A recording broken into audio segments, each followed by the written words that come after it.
Buddy,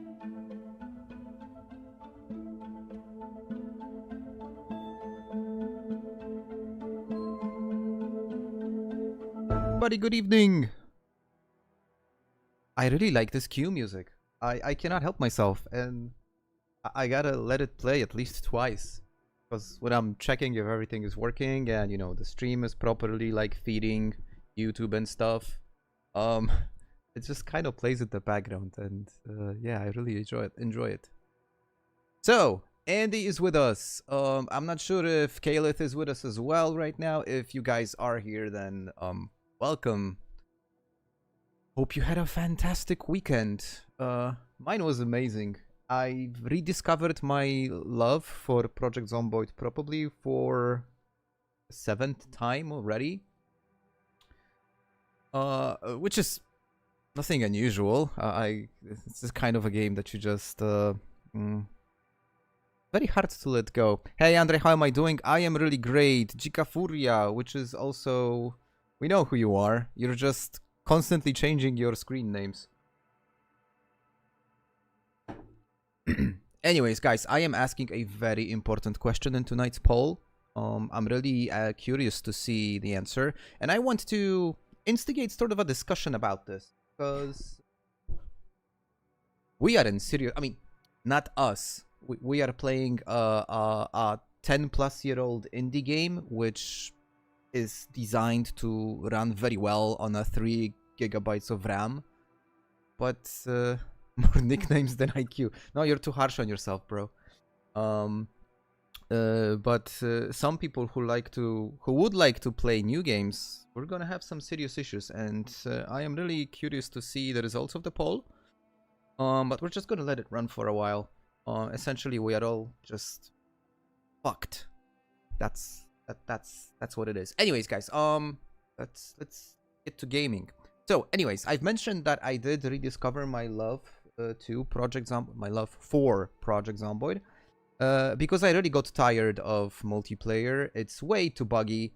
Yep, Andy just really, you caught the gist. The multiplayer is just way too buggy. I cannot handle the fact that you're not able to craft anything because the workstations keep on freezing. You have to restart the server. That's just a pain. Achilles, good evening to you. So I came back to single player, and I'm doing something I haven't done since very early build 41, and that is, oh, hold on, I got my game too loud. And that is play vanilla.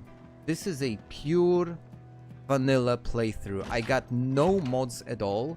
And just to give you a quick backstory of this character, because it's actually quite interesting. It's not something that I would normally do, because I am not starting over. Your guys are jumping in the middle of the action. So this character is Shirley Parrish, because I kind of really like the name. Thank you, Aces, again, for coming up with that. So she basically was born in this particular house in Muldrow. You guys probably are familiar. These are these nice 2-story fenced houses just outside of Cortman Medical. And my intention was to go back to the house that I was playing before. My save got bricked with the 42.13 update. So the first few days I was trying to get a car. I finally managed to find a car in this specific lot. There is this, like, a junkyard over here. And I couldn't find a car that would have a car keys. So I was kind of forced to hotwire cars. So I broke my, I fought my way through to the Hitvid store. I found 2 Car Zone episodes, which allowed me to get to Mechanics Level 2. And I've managed to get a car. A decent truck, I might say, and I escaped Muldrow and moved all the way to this area of Valley Station. Like, in this area of Valley Station. I kind of camped here for a few days because I had to get through the military blockade, and I couldn't find welding equipment. And it was actually funny because my wife was, like, sitting right in front of me right now. I was complaining to her so much that I am unable to find welding equipment. it took me hours to look for it. And she was like, no, you're gonna find it soon. I'm sure you will. And believe it or not, the next barn I went into, I found a welding mask and a welding torch. So I broke through the barricade and ended up in the same place that I spent a lot of the time, my time recently, which is like this house, just southwest of the Louisville airport. And my intention right now for today is just chill. I have a lot of things I need to do around my base. We are in day 15 almost. So already a 2 weeks long playthrough, and my water is already out. So I already, like, I don't have any water collectors set up yet, apart from a small one next to my soon-to-be farming area. Good boy, thank you. This is my character. Again, I'm playing this weak and out of shape combination because I found it really interesting because it makes combat harder. You have to really weigh in your risks, and that's what I am. So my intention for today, as I mentioned in the description, this live stream, is I will not be doing anything crazy. I will just continue on building up this base. One of the immediate things that I'm trying to achieve is I want cows. So I really want cows, and the thing is, there are cows in 2 locations over here. In this area and in this area, but I cannot find a trailer, so I will probably just have to get a rope and individually bring every single cow to my new base. And these are my goals for today. I need to find a spare generator. I need to bring the cows in. I want to level up masonry and pottery. We can talk a little bit about skills, crafting, and just chill, guys. Let me know, how is your multiplayer experience, especially those of you who don't play with me. I'm really anxious to, curious to get your opinions, because I do have some insight from the guys that we play together, and maybe I should just plug in immediately the fact that I did set up my own server. So if by any chance you stumble across this stream and you want to try multiplayer but you don't know how, or you don't have anyone to play with, well, I do have a server going on. So far, you can consider that more of a test. But eventually it's gonna be like a full-on server, so give it a thought.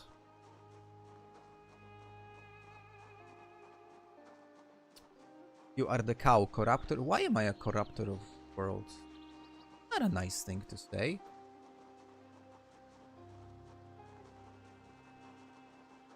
Anybody want to guess why I really want to have cows?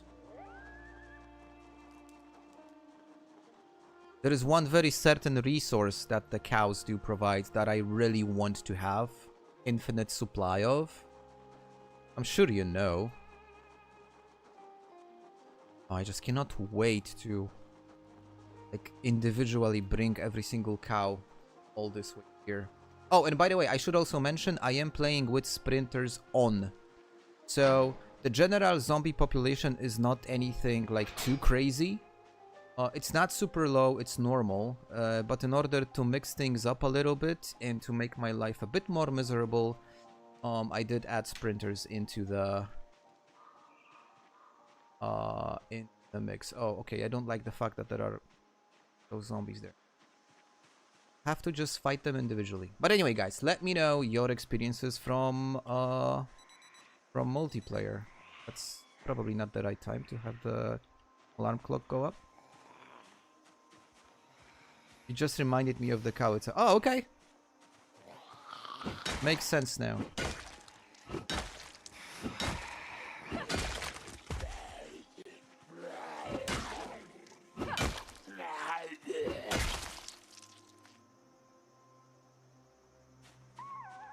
And as you can see, I didn't start at the default start date. I started March 1st. Because I do want to also capitalize on farming, and we all know that majority of like vegetables that you can grow.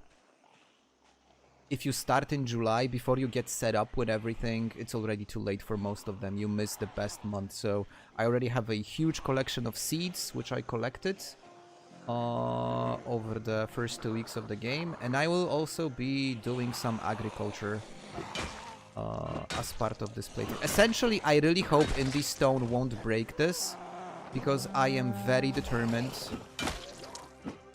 to make this a legit long-term playthrough.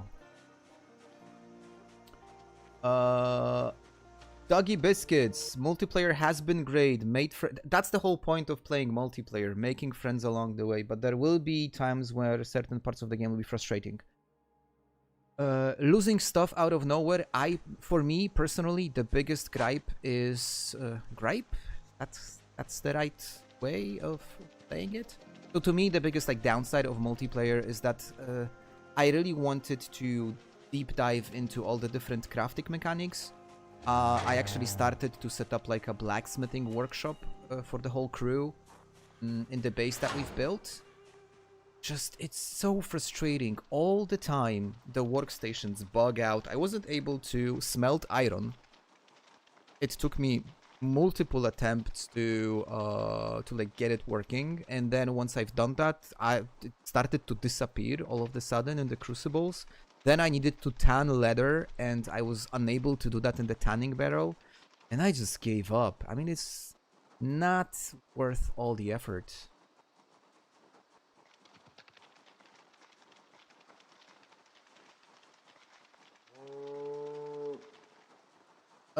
If you could travel to the future and experience the full release of EZ for a day and come back, would you? No. I think for me personally, the discovery is the journey is better than the destination.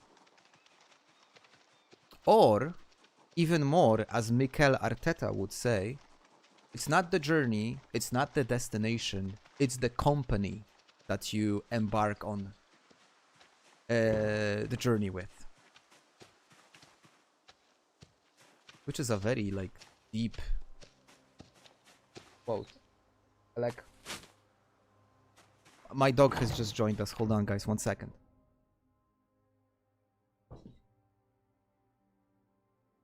Say hello to my dog. He's not a frequent visitor on the streams, but let me tell you guys, he's an extremely frequent visitor on my work calls. Whenever I am in calls, he's like, okay, I want to take part in the call as well. But also, one of the things, it's like an instant icebreaker.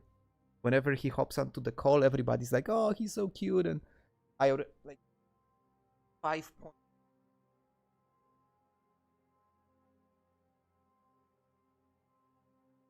But he's also super smart. It's about to be dinner time. So he's, I would say politely, letting us know that the time is almost up and we're about to eat.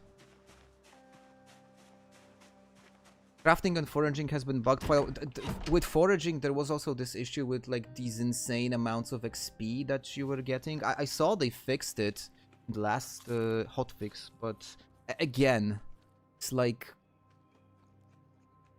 one thing's for sure, guys, and that I am certain of. Once they get almost out of water. Once they get the fully functional build 42 into multiplayer, that's just going to be an amazing game.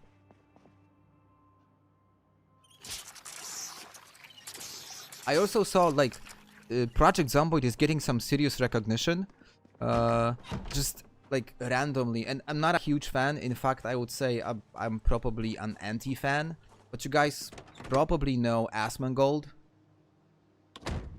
and if you don't, that's fine. But he's one of the biggest streamers on Twitch, if not the biggest one. I'm not really into the streamer universe, but somebody made a character that was supposed to recreate Asmongold in Project Zomboid, and he picked it up, he saw it, and the guy has just, his reach goes out in millions. Yeah, exactly the same person. The person that hates the taste of water so much that if he drinks water, he needs to like chase it with a Coca-Cola. Yeah, that's the thing. Yeah, I'm not a fan by no means. I don't want to insult anyone. I mean, if you are a fan, feel free. It's like we all pick whatever we like. But somebody made a character that was supposed to recreate him in Project Zomboid, and he saw that, and he was laughing his ass off on stream. So this thing immediately, like, you know, gets Project Zomboid into a huge like community of people that never heard of the game. So I wouldn't be surprised if Zomboid soon is gonna get an influx of new players. And if you are a new player, by the way, I do recommend my masterclass series.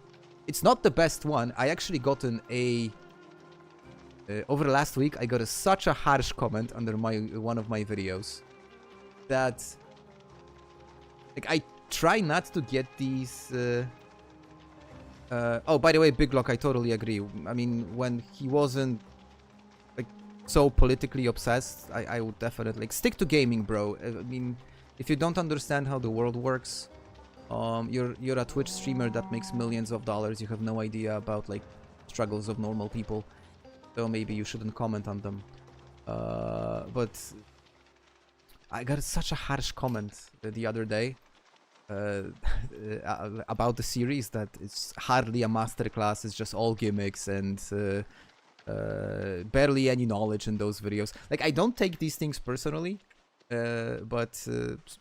Apparently, some people think that the series isn't very helpful, but majority think it's helpful. If you're a new player and by any chance stumbled across the stream and you want to learn the game, you might want to check those videos out, especially for Build 42, because they are tailored to Build 42. Now, as you can see, we are doing an incredibly interesting gameplay of me just walking cows from one location to the other, but that's very essential for long-term survival. If he would make a video about it, I mean, if I was to have a single streamer, Pablo grew really big. Yeah, if I was to choose a streamer that I would really like to do a video about Project Zomboid, by far, without a doubt, that would be Charlie, aka Moist Critical. I think that's a game that he would probably enjoy, and he's definitely in the ballpark for me, probably the most based streamer out there right now. So that would be fun. I would actually watch Charlie play the game. I rarely, like very rarely, watch other people play games. I prefer to play them myself. But I would probably watch Charlie. Just for the commentary, because I can imagine that the commentary would be just hilarious.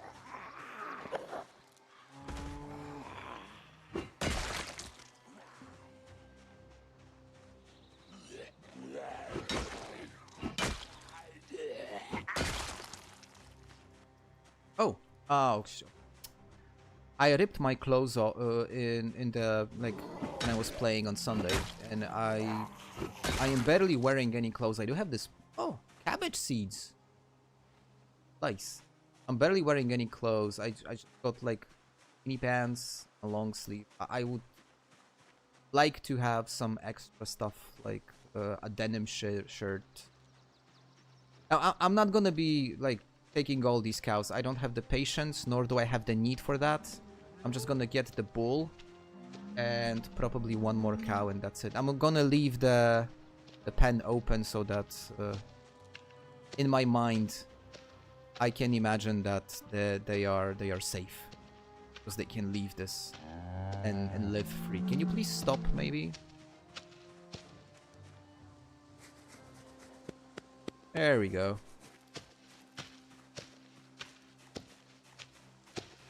Dude, just stop. Just wandering off. I need you to stop. There we go.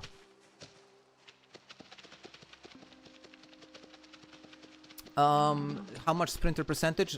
Low population, so if I'm not mistaken, that's 6%. I cannot check that because I have no mods, so I am unable to enter sandbox options. But I think low population is 6%. So you get the occasional sprinter. Especially with groups. That's a bit of a challenge. I had a really hard time breaking through the military blockade. I essentially resorted to setting up a campfire, lighting the fire in the campfire, and just luring the horde away from the fence. And I was just relying on sprinters catching fire and, you know, running around and setting all the other zombies on fire, which actually worked. I managed to clear the area and get myself here. And that's a good strategy if you're not worried about damaging any loot. I wouldn't suggest doing that anywhere near places of interest. But since it was in the middle of nowhere, fire was a pretty safe solution.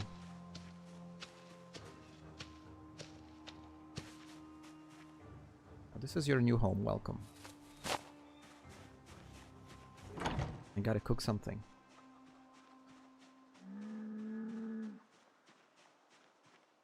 I'm like going back to your comment, Achilles. I didn't watch this video you're referring to. And I really wouldn't want to watch that, to be honest. That's... I don't even want to imagine.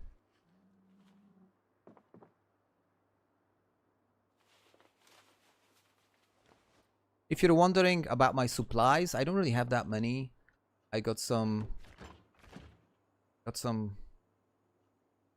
say, little supplies of food.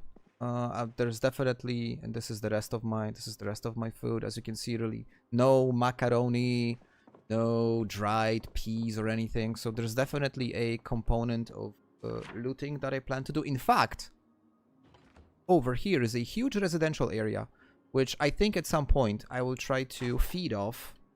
So, you know, just head there and find, grab as much non-perishable food as I can. But that's like further down the list. For now, one more cow and task number 1 is achieved.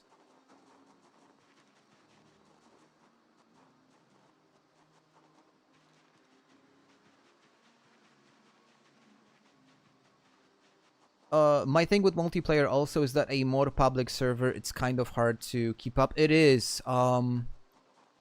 It's probably one of the downsides if you're playing multiplayer, but as a solo player, so you don't really like integrate with other players. You kind of like keep to yourself and stuff. If you're not able to play for a couple of days because, you know, life. You can get... Oh, hey Blythe, good evening. I didn't notice you. Apologies. Good evening to you. Thank you for joining. So you can end up in a situation that fuel in your generator runs out.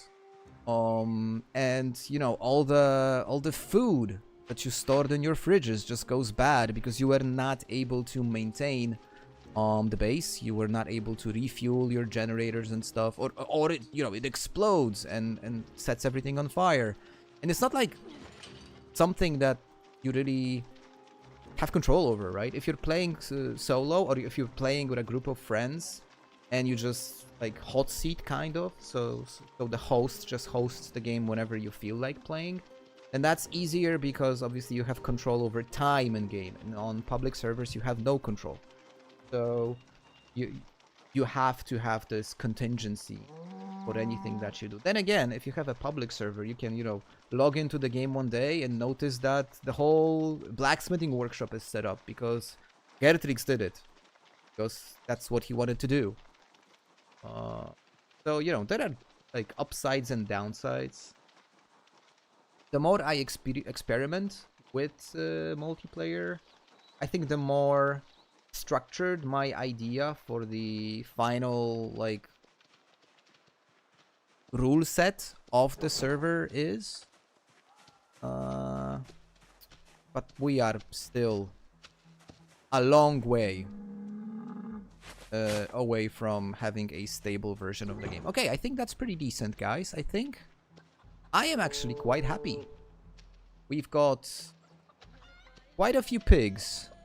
Got a boar. I got cows. I got a bull. And I got a plenty of chickens. I mean, animal-wise, we're done. I could bring in sheep. But just, you know, just to mix things up. Rather than out of, like, necessity.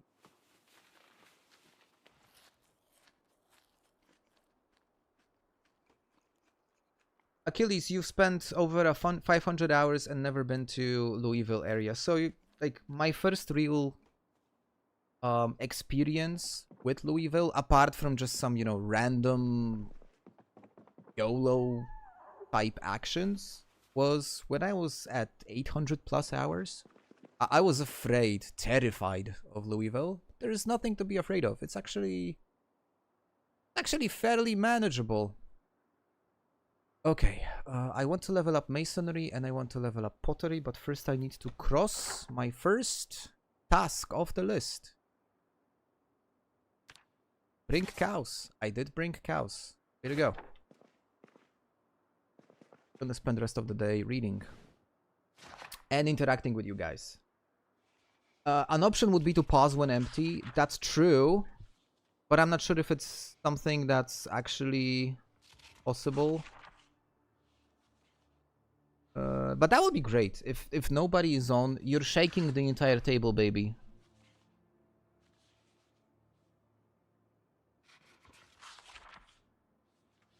Blight, was it like an option to do that?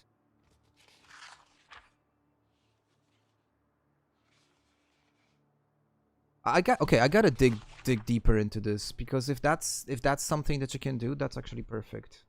Dual filter. We're all good. You know, it's 2 days to Christmas. It's 2 days to Christmas. I am in not even close to Christmas spirit. I'm actually gonna throw it out there and just check with you guys. Are you in Christmas spirit? Because this year, my wife and I, we figured, you know what? We don't have time for Christmas, bro. I'm working my ass off. I haven't been working this hard probably in 7 years. I think that's safe to say. 7 years, baby. Back when I was with TP. That was 2018. Yeah, 2018 and 2019. Last time I worked so hard. So I've got no energy to think about Christmas. My wife is working super hard and she needs to like take care of everything because I am really just glued to my work PC for most of the time, and she needs to carry like everything on her shoulders. And we figured, you know what? We're gonna leave for New Year anyway. There's no point in setting up a Christmas tree for it to just, you know, be covered in dust when we come back. So nah.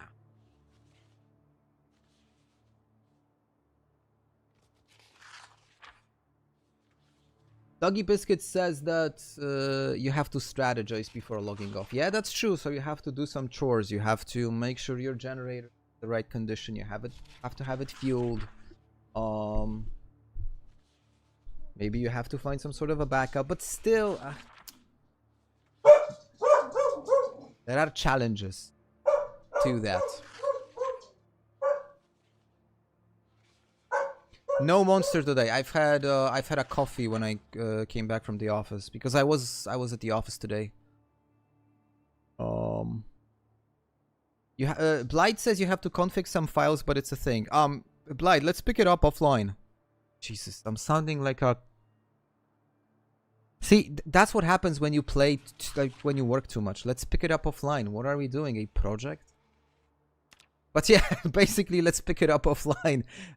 We gotta talk about it over Discord, because if that is a thing, I would absolutely be willing to set it up so that we don't have time, like, ticking when we're not playing.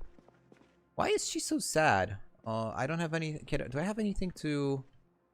Look at the amount of books that I have, guys. It's crazy. I'm all set up with books for months. But I have to, like, something to... to fix her sadness. Let's read something real quick and go to sleep.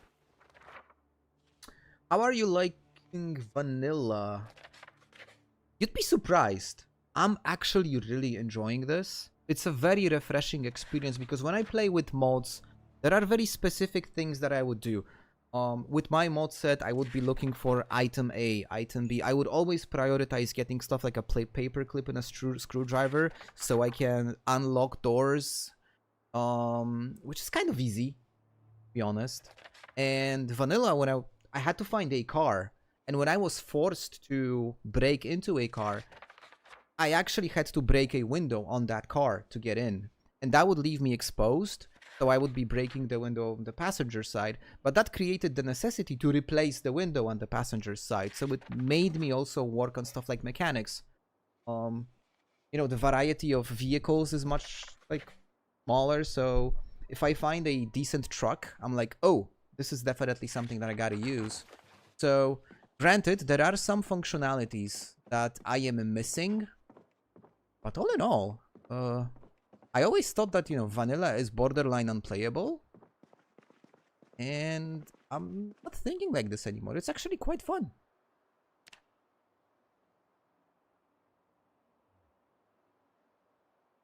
Yeah, I'll like check it out later, Blight. So we gotta. I missed that message, but Andy was mentioning that I spent all the time building those crafting stations back on the multiplayer server. I did actually. I did build all the pottery crafting stations. I started to work on the blacksmithing one, but when I was unable to get enough iron to build the forge, not the forge, the blacksmith's anvil, so like to forge to smelt the blacksmithing anvil, I was like, you know what, no. I logged in my admin account just to spawn it, but I was, nah, it's not fun. Okay, I gotta eat something. All of this is... My weight still under control? Okay, it started to drop. I gotta get something that's nutritious and rich in calories. But I don't want to eat through my non-perishable supply yet. Let's try and do some sort of a soup. Or maybe... Is mac and cheese, like, working or not? It was broken at some point. Let's see if you can make mac and cheese again.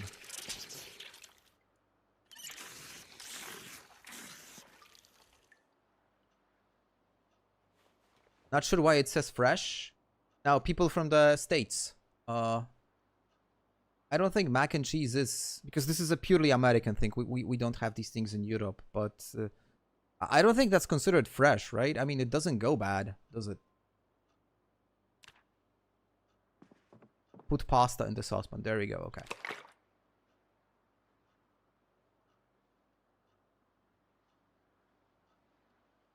Yeah, that's a valid point on the... Oh, you can actually add the cheese. Cool. So this is mac and cheese. Ooh, impressive. The point on the slow XP grind is taken. But again, it's kind of how the game is structured. It should be a slow burn. This shouldn't be a sprint, right? This should be a marathon. So it should take time for you to reach a certain level. If you think about it, if you're a survivor in a zombie apocalypse, you're not supposed to learn all the survival techniques in 2 weeks. Like, you're not gonna become a master in trapping animals if you do it 4 times. It's gonna take you like years. It kind of reminds me of that movie Castaway with Tom Hanks. Hey, Antelope. Good evening to you.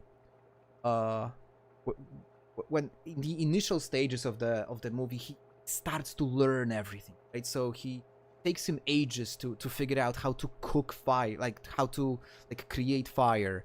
Then it takes him ages to figure out how to make a rope. He spends months figuring out how to spearfish, right? So it's really a process. You shouldn't be achieving everything immediately, because I know, like, we are all kind of structured by the modern world that we get instant gratification all the time. Everything is available immediately. But that's not how it should work, at least in my sense. Yeah, yeah. Actually, Achilles had a really interesting take. There was a long discussion in the Discord about some ideas on how we should how it would make sense to restructure like the entire Zomboid skill mechanic.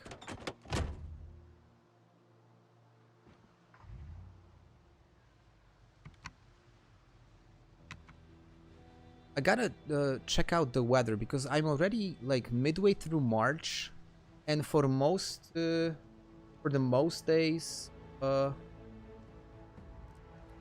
temperatures were barely above zero, so it's not something that would allow me to have plans. I'm really hoping to get some decent weather before the end of the month because I want to obviously capitalize on the sowing period. And if you look at the oh, by the way, not sure if you guys know, but you can actually check the sowing periods of all the different plants. This agriculture menu, this is like pure vanilla. But in order to unlock these, you have to either read the seed packets. If you read the seed packet, it will tell you the exact sowing period for the seeds inside the packet. Or if you read the magazines that are like about agriculture. So I'm not gonna be like looking for them here, but there are a few. You actually get this extra menu over here, and it tells you per plant what's the best month of sowing stuff. So like for March, you got stuff like cabbages, which is amazing, cauliflowers, I think potatoes are also March, or green peas. I don't have green peas, but I think potatoes are March. Lettuce is also in March. Onions I've already missed, unfortunately, so no onions for me. I can only... Yeah, potatoes are March. This is actually super useful. So I'm really hoping for good weather before the end of the month, so I can get that done. Okay, let's check out. It's gonna be 10 a.m. Get some news. I play with no farming seasons in Sandbox. Thank you, just making it easy.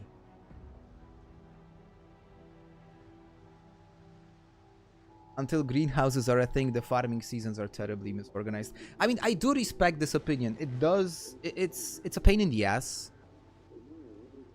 Oh! We have power fluctuations, guys. I do have a emergency generator in my car, but it's this like blue one. I mean, look at this. Tomorrow's average is -7 degrees. There is no way I am able to get plants in this weather. That's just crazy. Okay. So since we are about to lose power, I should probably like prioritize finding a generator.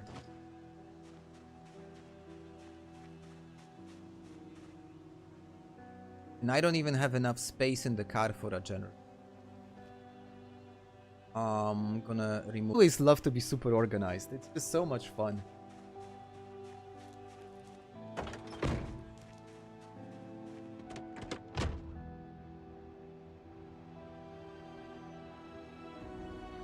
One area where I do expect to find generators is in that residential area that I was referring to earlier. And I guess I'm gonna try and go there now. Because, after all, that is my number 2 priority for today, to find Jennies. Once I do that, I'm gonna start leveling up masonry and pottery. I have a very specific idea for this base, so I really hope I won't die.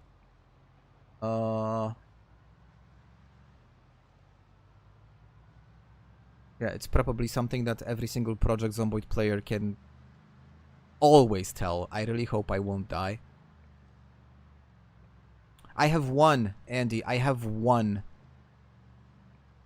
The one that I just took out of the car. I don't have a spare. I need 2. Or preferably even... Oh, we got some sprinters over here. They're migrating towards my base. The blue ones, I like them as those mobile generators. So, for example, when you need to find some sort of a factory or a warehouse which is large. It's just easier to carry this. Yeah, that's the one that I just set up, Andy. The one next to the box. I like to have this blue one because it only it's only 30 kilograms. So it takes less space in the car, and it's still functional. You can like set it up as a mobile generator. But for the permanent ones, I do prefer those premium gold ones.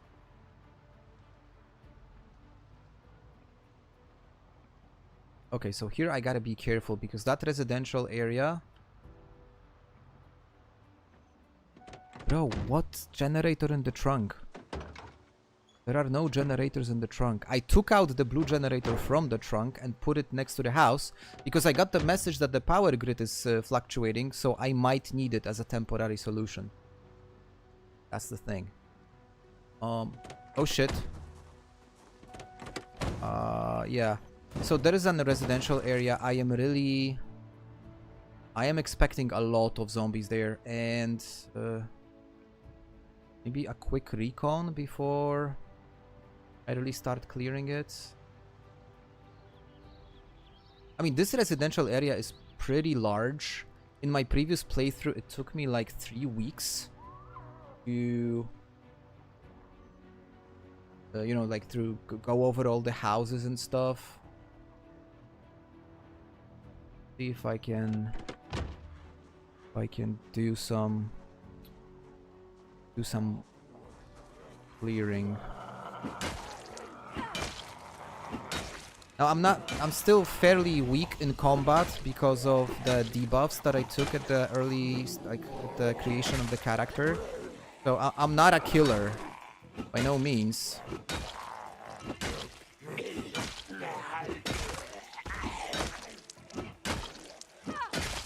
So, you know, we're not like level 7 strength, like blunt weapons 5, just like, you know, destroying hordes.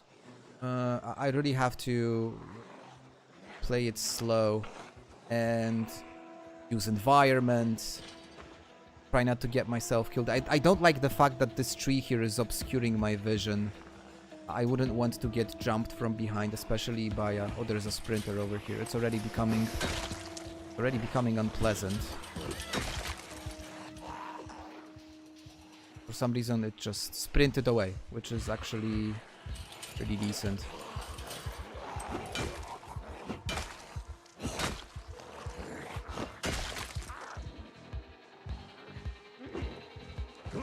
If there is one thing that I really don't like, it's how obstacles do impact your field of view. I think they overdid it by a lot.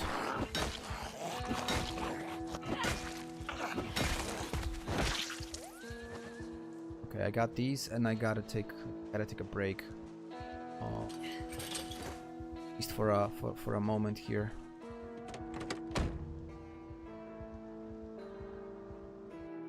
Let me catch up on chat. What? With organized, you can fit a generator in a military bag? That's crazy. No, Antelope, this is single player.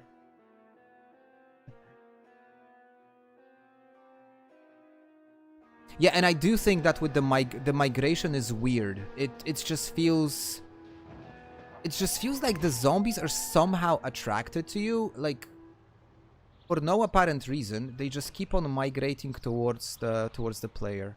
Okay, let's maybe have a quick look here. Oh yeah, that's a lot. I'm definitely not. I'm not gonna manage that in a single day. This is already 2 or 3 days of work with the current character build. I can clear a little bit. Run away. That side looks clear.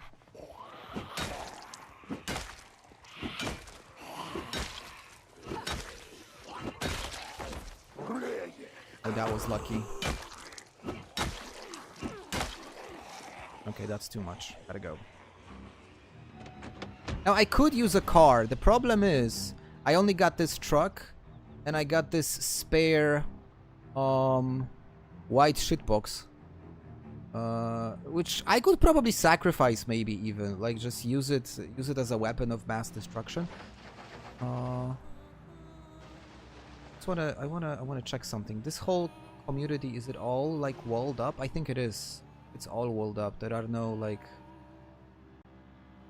side entrances or something. Oh, there's another sprinter.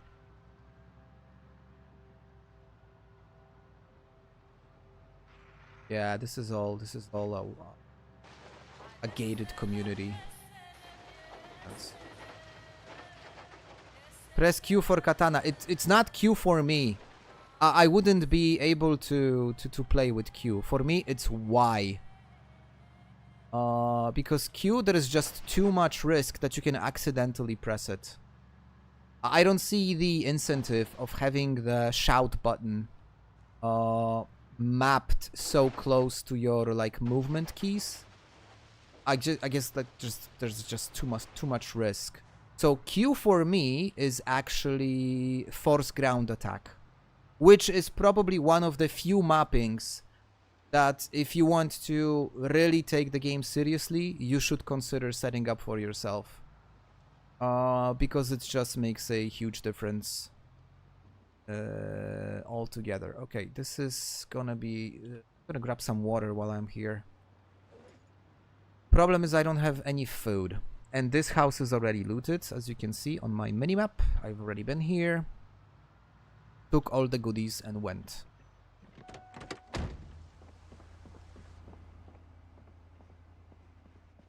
So this should also be... This area should also be safe.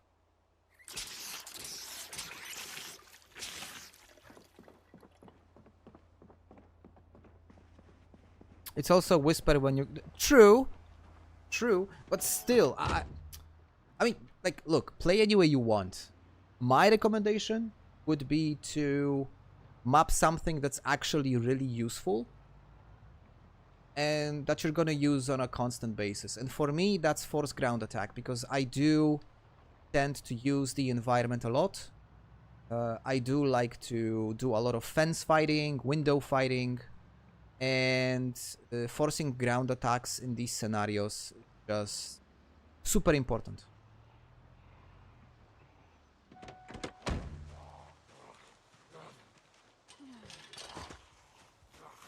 So you're gonna see me a lot, like, oh, I don't like this setup.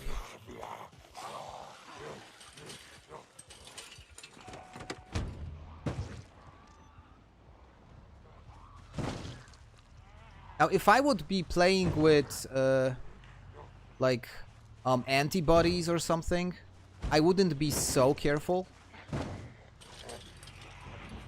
But, and that's how I normally play, right? I normally have some sort of a, like a backup, plan B. Either they knew, or antibodies, or any kind of a mod that just gives you some sort of get out of jail free card. But since this is like pure vanilla, there is no... I die, and I really have to be super careful. I didn't make it on time. Okay,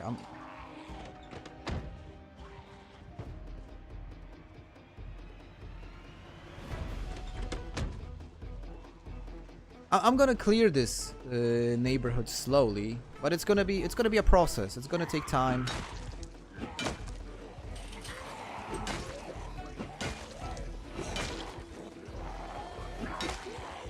Now, as long as I don't get jumped from behind, this should still be... Oh, that was sweet.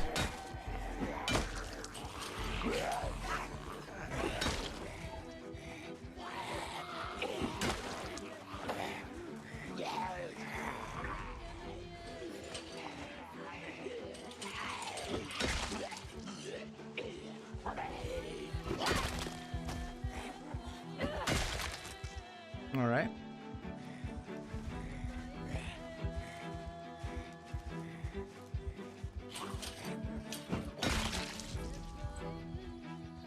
Okay.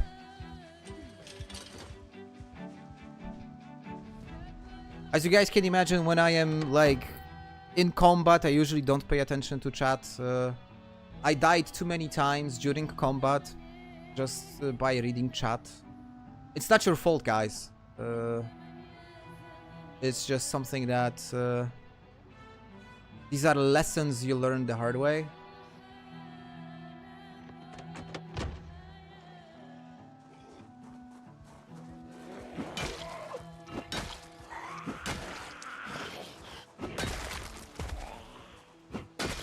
Okay, I mean, like, jokes aside, she's getting better. Combat was just horrible very early in the game. I mean, like, you know, strength 3, fitness 3, 0, like, weapon skills. She was, oh Jesus, she was, like, really pathetic.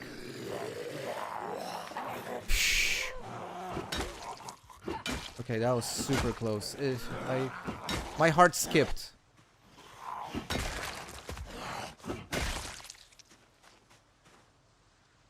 Whew. Okay, I think that was my luck for today. I say that it's not your fault. Now, I'm not blaming anyone. No, look, like, I'm having so much fun playing with you guys that, you know, occasional deaths are just kind of part of the process. That's it. Oh, that's a weird visual glitch. Huh.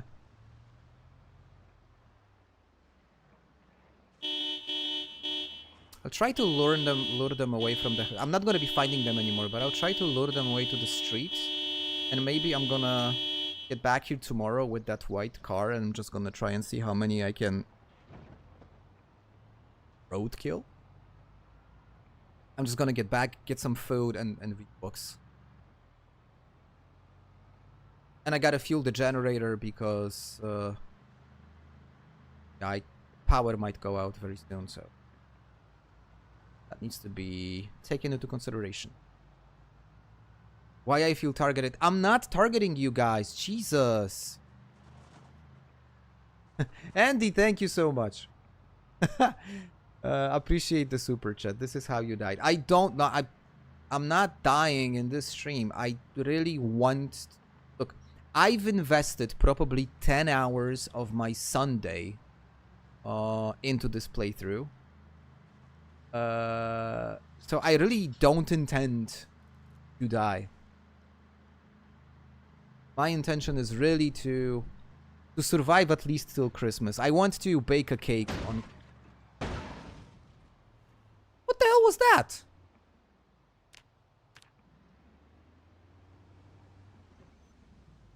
Huh? It wasn't here before. Okay, that's weird.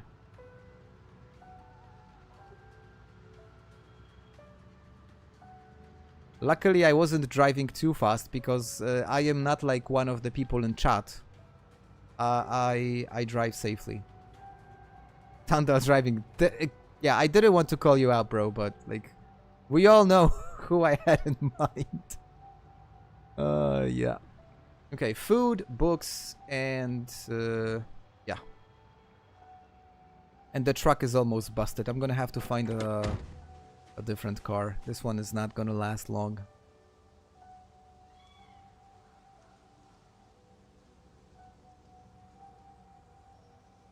And I don't have welding level 1. I do have the welding book though, which I have to read. Can I look at your chat for a moment? We know, don't stop driving. Yeah, keep yeah, exactly. Gotta turn it off.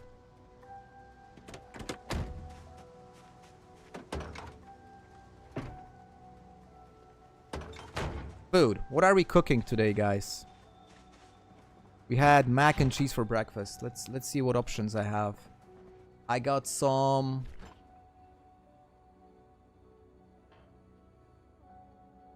Wow, well that... I don't have much, to be fair. Got some ramen noodles. I could make pancakes. Yeah, that's what I'm gonna do actually. Pancakes? Prepare pan. What am I missing? Oh, water, obviously. Huh.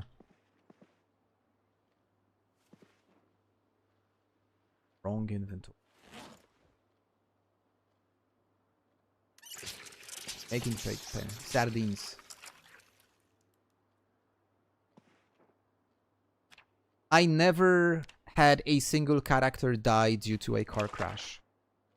I did see this. There was this viral clip on Instagram. In fact, something weird happened. By the way, I started to get a lot of like Instagram reels about Project Zomboid. Few days ago, 2 or 3 days ago, I was like scrolling Instagram. It's what you normally do in some specific circumstances, and there was just like reel after reel after reel of just Zomboid stuff. And there was this clip of a girl, she was streaming, and not sure who she was. I wasn't familiar with that streamer, but she was streaming and she hit a like something on the road and like instantly killed her character. And it was a long playthrough. It was like couple of months in. It wasn't like, you know, 2 weeks into the game. It was a long playthrough, and just crashed out totally. And I cannot blame her. I would be devastated as well. Probably one of the most stupid ways to go. Okay. These are some lovely pancakes. Pancakes.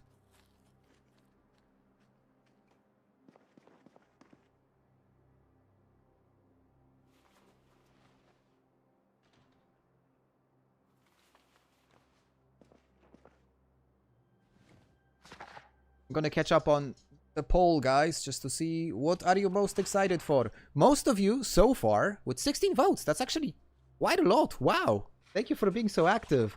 Most of you, more than half of you are cannot wait for RAM prices to go up by 300%. I cannot blame you. You want to hear a funny story about RAM prices? Add some yogurt. Dude. I wish I didn't read that till the end. Luckily, I didn't read it out loud. So, there is this whole story about RAM prices going up, right? Obviously, it's all because of AI, because all we need as humanity these days is more AI videos of Donald J. Trump turning into a transformer and doing something, or doing Italian brain rots, or fake pictures of Starbucks cappuccinos. Or, like, I saw this, I was going home, so don't judge me, please, but I was going home from the office, and I was scrolling through various social media, and I did end up in one moment on LinkedIn, and if Minyok would be listening to me, he would call me an animal, because we all know that out of all the social media out there, LinkedIn is probably the worst place. It's just insane. But I saw this. There was this person. He's he's big on Polish youth. Guy does, like, works in marketing. He does a lot of stuff with AI, and he was bragging about making a whole agency of AI generated female influencers, and he was posting all these different like pictures of them advertising different products. Obviously, every single influencer was like a blonde, super hot, long hair, like regarded as at least an 8 out of 10. Like the consensus would like, and it's just crazy because there is no real practical application of AI. At least I have not seen a use case when it's really changing the world, but it's just making our life so freaking miserable. Everything, all the like RAM is going up. Nvidia announced that they are gonna reduce the production of their graphics cards by 40% because they need to move their entire production into doing like data center equipment. It's just so stupid, guys, and all of that for brain rot videos. It's crazy. Thomas Garza, I'm so glad that you managed to catch me on stream. I haven't been streaming regularly recently, and it's all my fault because I've been working a lot, and my work involves talking to a lot of people, and Yeah, there are days where I am really exhausted. But I started this rant about the different prices and stuff because I do have a very interesting. It's vastly helping the back end of IT. Okay, that's okay, cool. But Loxley, would you say that at this point, right now, with the current infrastructure of all the data centers and with the existing tools that we already have, is it sufficient to make your life easy? Or do we really need to invest another $1 trillion into building more AI data centers? Would that substantially improve the performance of backend? If you're using that already, doesn't it mean that it's already a practical tool that has like real use cases? I'm anxious to get your opinion because, again, I'm not in IT. I am currently in project management. And like, I don't see how this is helping. At least it's being hyped as something, like incredibly useful, but I haven't seen like super practical. But anyways, speaking of RAM, so I'm working for Samsung, right? I think I was already mentioning it on some of the streams previously. And the funny thing is, which is currently circling around the internet, is that Samsung is just a behemoth of a company, right? So we might know them because, they make monitors, right? Or they make laptops, or they make phones, obviously. But they basically do everything. In Korea, like, they do pretty much everything. One of the most important branches of Samsung is their RAM division. So they are huge in RAM. They have a huge global presence in making RAM. And recently, they stopped selling RAM to their own mobile phone division because there is more money to be made in the data centers. So, like, imagine this.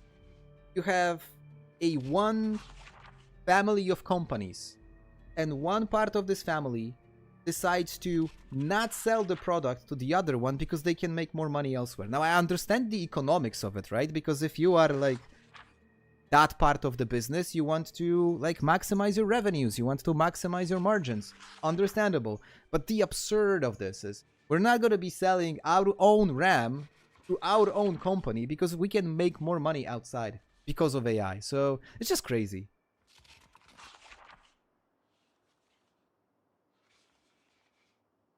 Loxley follows up. It depends. The reason for it so useful is because of the amount of data it's trained on. That's true. You can do that locally. However, there shouldn't be a reason we can't run the locals. Yes, and that's what I'm saying. So I think already for a subset of tasks, which technically AI should be good with. So, like, operating within a structured environment, troubleshooting, existing. Double check. I read it. Yeah, I have. I didn't want to burn a book that I haven't read. That would not be smart. So I think, and again, look, I might be wrong. I mean, I'm just like a random dude, so I definitely could be wrong. But it just feels like we already have a lot of useful, like, the capability of the tool is already quite good. And the question is, do we really need to grow it by 15 times over the next 3 years in order to have 15 times more results? Why are you burning skill books? Save them and collect them at all. No, I don't have enough shelf space, so I'm burning books. It used to be popular in Europe, like 100 years ago. Austrian painter joke.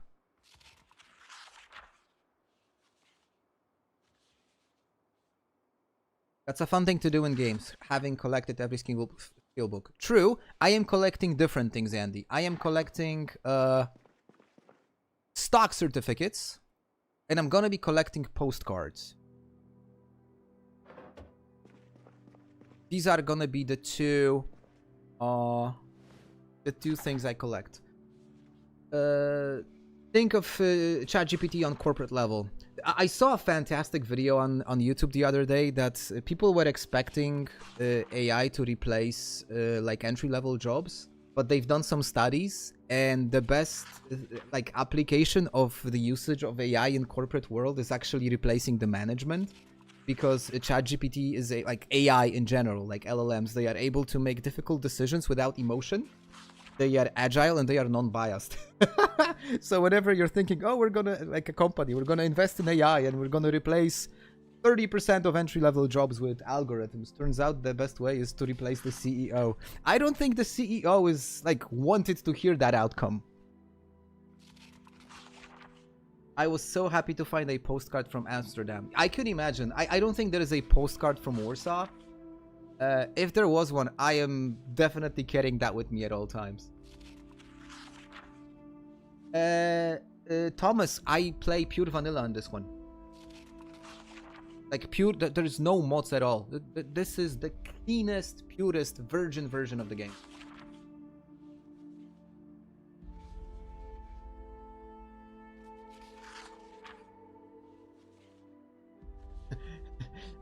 I love the comment. Luxley, we are all Project Zomboid players, right? So, like, survival, we're good. I'm pretty sure we are in the upper echelon of society when it comes to survival skills. Maybe not practicals, but at least we have some theory. So we're definitely prepared much better than, like, people who play anything else.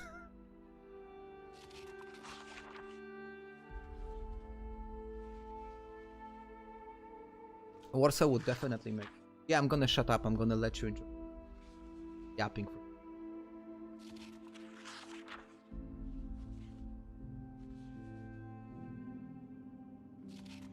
Though it's not my favorite one.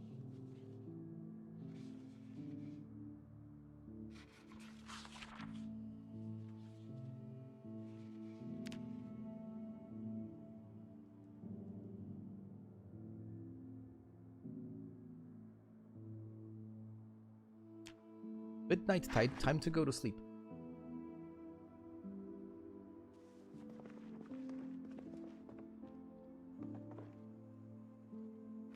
I'm gonna make some soup tomorrow. Carrots? I don't think you can use bologna in soups, right? No, you can if you slice it. I want to get rid of some of these stale foods. Okay, that's the only thing that's stale. Okay, it's gonna be bologna and carrots. Dry ramen noodles. Gourmet cooking. Chef Ramsay would be proud. Oh, look at this. Actually, I found a violin. It looks so nice. I think it's the first time that I've actually found a violin in game. It's just so cute. And I got a teddy bear.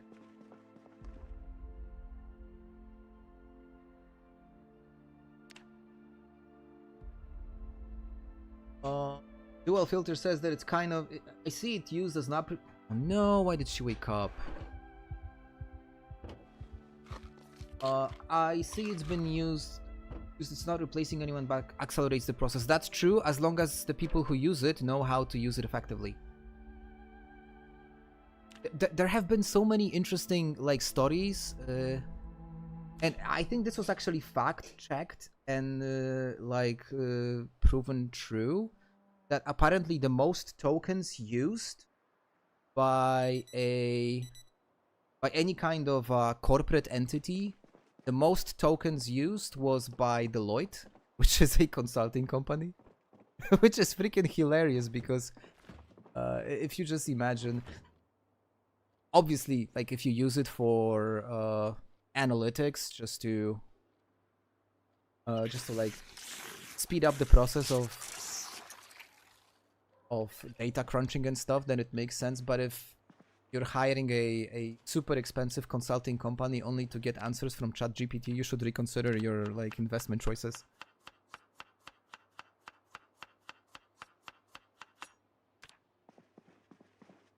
Okay, can I make soup?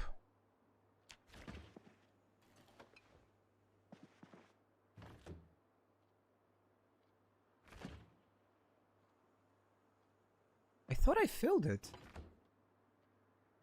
Apparently I haven't. AI consulting you on why you should AI. Exactly. Infinite money glitch. I can make a stew out of bologna. Okay, that's good enough. want to get rid of some of the stale food that I have. It's not going to be the most nutritious thing. Probably just going to be a pathetic meal. Oh, it's doing this weird stuff. Like, why is it doing? Does it? Okay. Where's the? Oh, not that dry ramen noodle. Okay.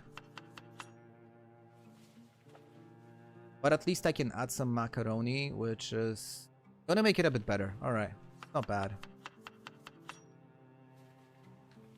I miss Project Cook. If there is one mod that I would like to add is Project Cook, because it really speeds up the process.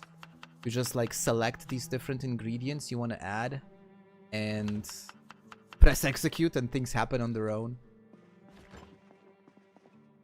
But again, this is pure vanilla. No mods at all.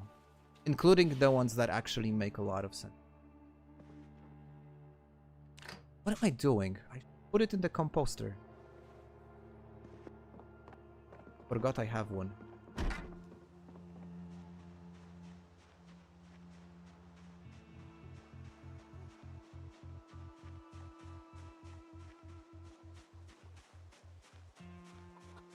Saf's cooking? What's that?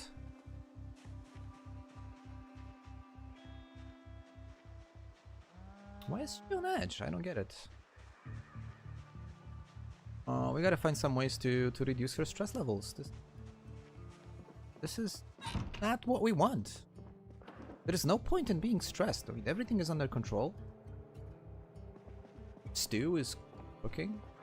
Got some decent progress. I gotta find this, like, another flower pot because I want to put the same one over here.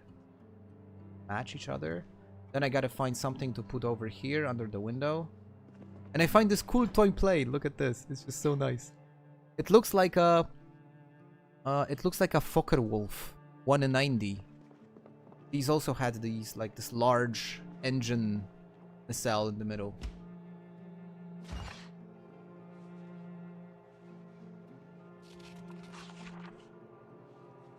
You're way off, Thomas, because I am actually in an area that people usually don't go to, because this is just off the Louisville airport.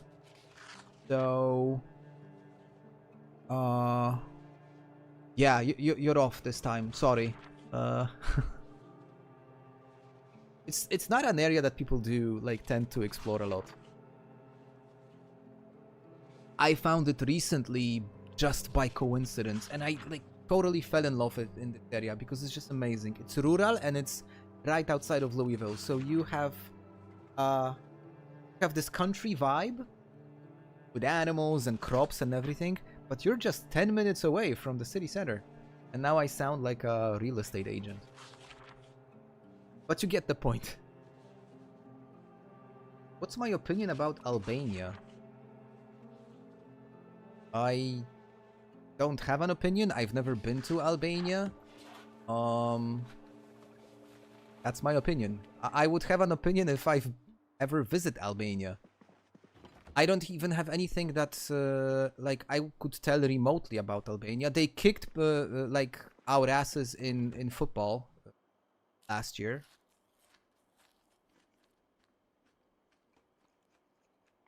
You're welcome, Thomas. So if you want to have more like clear directions, let me just quickly show you guys. So this is for Thomas.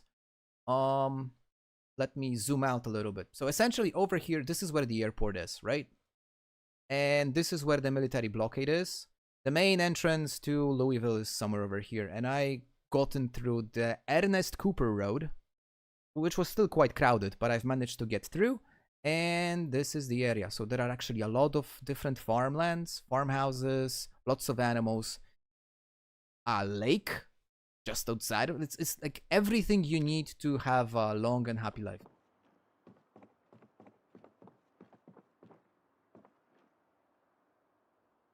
Why, Andy? Like, why did you ask me about my opinion about Albania? I'm curious to like understand why you ask this question. Like, is that a trick question or something?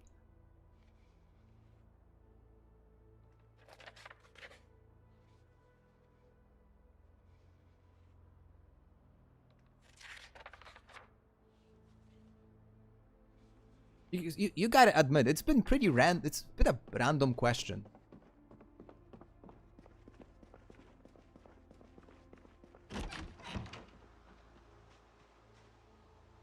Is the power still on? Power is still on.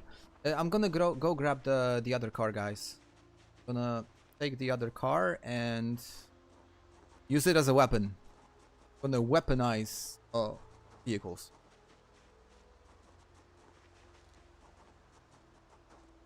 It was just pure random. I would love to like narrow down your thought process, like the way that you came up with this question.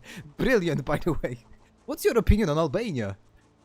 I don't have an opinion on Albania, but I have opinions on lots of different stuff. One of the things that really made me laugh over the weekend. Now, not sure if I don't fight. I don't follow UFC. I don't follow boxing. Basically, combat sports are not my thing. I have huge respect for anyone. Some of you even know that. I have huge respect for people who train, because it just takes such incredible mental perseverance to be good at combat sports. But over the weekend, I like again found through Instagram that there was this fight in which Andrew Tate was participating, and he got his ass completely kicked by the other guy, which made me so happy. So I can have a random opinion on Andrew Tate, for example, but Albania, that's not something that's ever like gave too much thought. What I can say is I've been playing lots of Victoria 3, and that region of the world is actually pretty interesting. Yeah, Jake Paul got destroyed also. Have you guys seen the face he made after he got that hit from AJ? Like, AJ like landed that huge shot on him, and the guy was like, "Oh, I don't think he expected that." Apparently, his jaw is broken, and he's really messed up after that fight. But I guess like that's like the ultimate fafo. This mod is already updated for multiplayer. Which one? Because I wasn't following you, Sandal.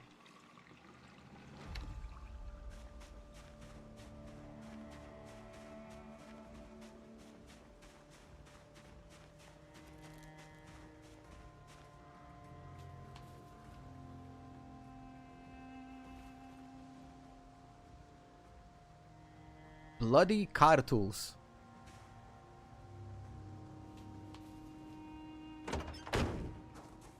That sounds like something that a British person would say. In it.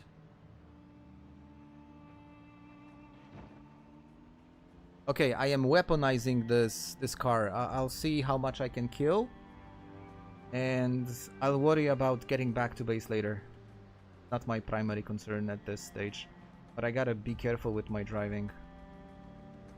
I don't want to die due to a car crash. That would be good. Also, I had an Albanian teacher. Oh, you've been in Albania 2 times. Okay, cool. So I don't have an opinion on Albania, but from that region of the world, I do have an opinion on Montenegro. I've never been to Montenegro personally, but a friend of mine from work, he's been going there on vacay. Before it became popular, and apparently it's actually a pretty cool place to visit. Not as expensive as Croatia. Not as crowded as Croatia still. But it's growing fast, so if you want to like capitalize on these perks, it's probably you don't have much time, because it's gonna become mainstream soon. But again, this is not like, this is just from stories of a friend, so no real opinion I've made by myself.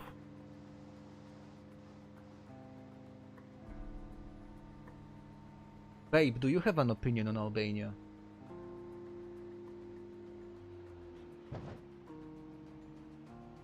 There are plenty... See? There are plenty... That's what my wife said. There are plenty of homeless dogs. Dogs! Oh my god, I just kicked my dog. I'm sorry.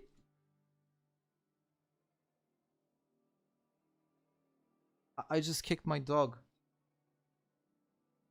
I mean, it's his fault because, like,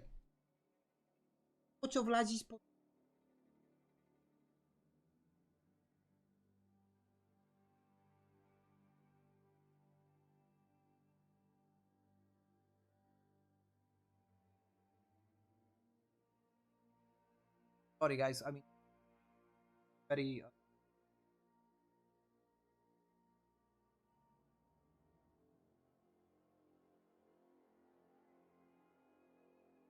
Papa. Okay, I'm back with you. 2015. I'm pretty sure it's a completely different place right now. Like, I mean, the whole world is different now than it was in 2015.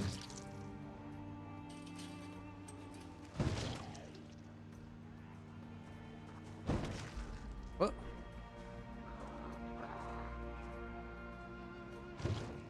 The suspension on this thing is very, sensitive.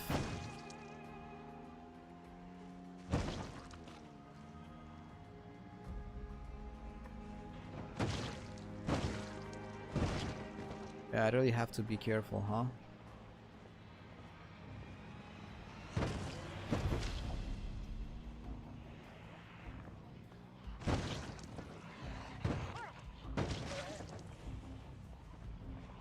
Killing zombies with cars is just way too easy. Like, this shouldn't be this easy, right? Is this cheating? Like, give me your honest opinion. Do you guys consider this cheating?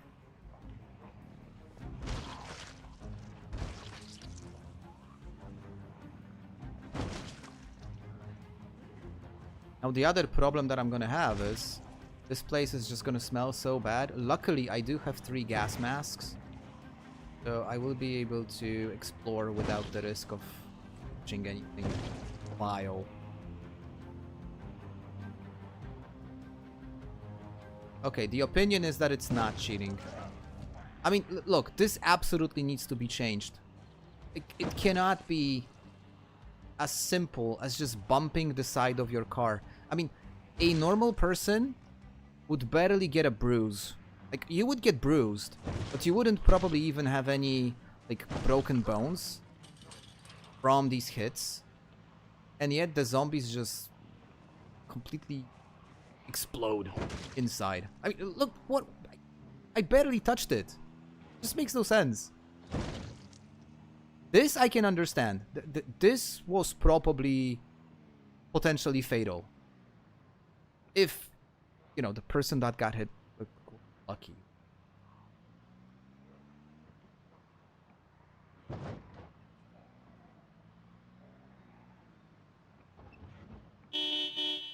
Come on, get out. I need to kill more.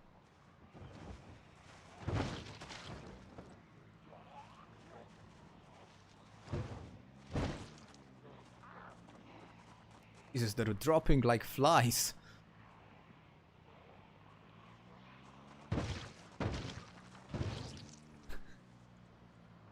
Crazy stuff. There is a sprint. I saw a sprinter over there. There he is. So my primary concern are the sprinters, because I mean, worst case I can like outwalk any regular zombie, but the sprinters are scary. So if I can like lure them out somehow into the open.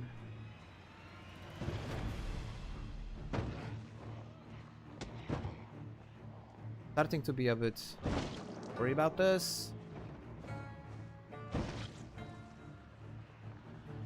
Sprinters are following me. Careful on the corpses. I don't want the car to flip because that would be...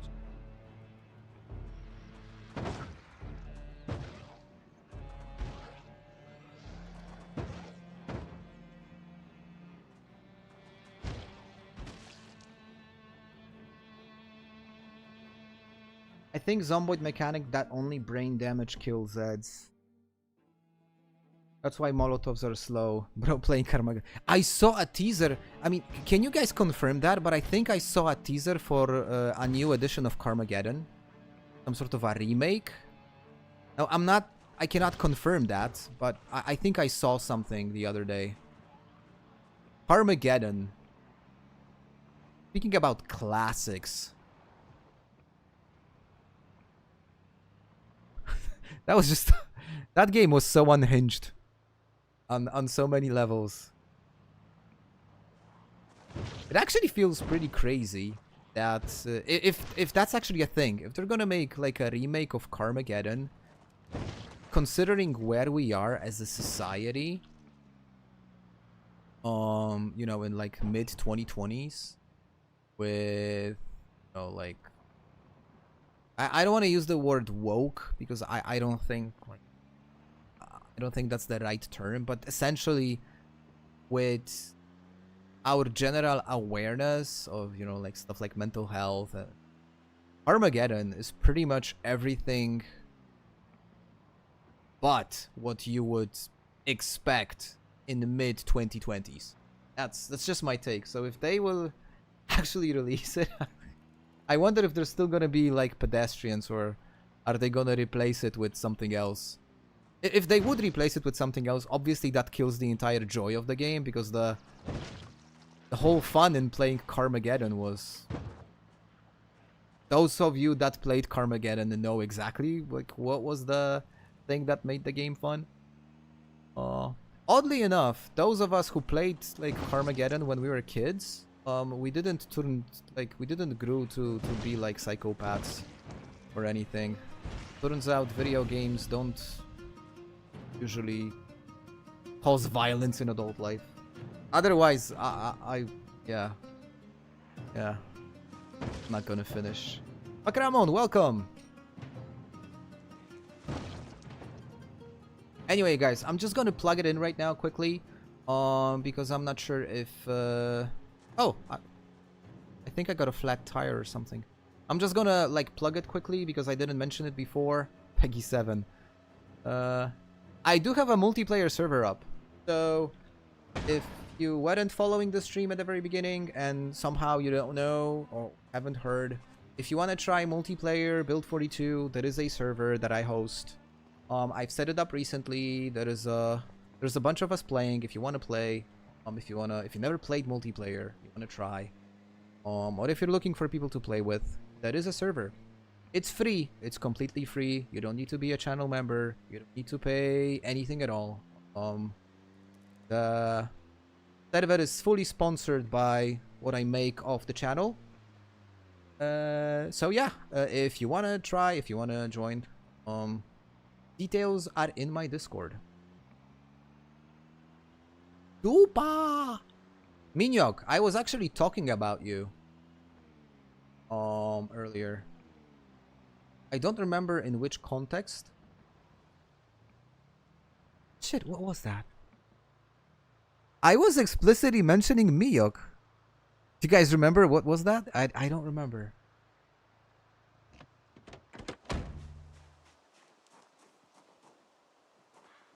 I don't remember. I totally forgot. It was... did I perform well? Yeah, sorry, mate. I don't remember. I mean, obviously, I wasn't saying anything bad about you.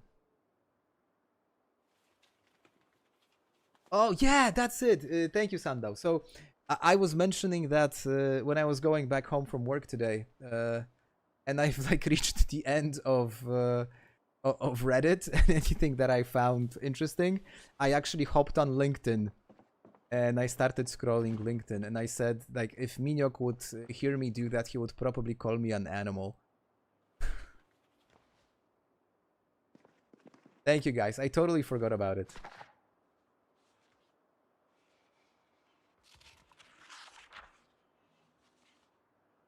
Blight, does the... like, full disclosure here. There is no... like, I don't have any point in, like, not disclosing it.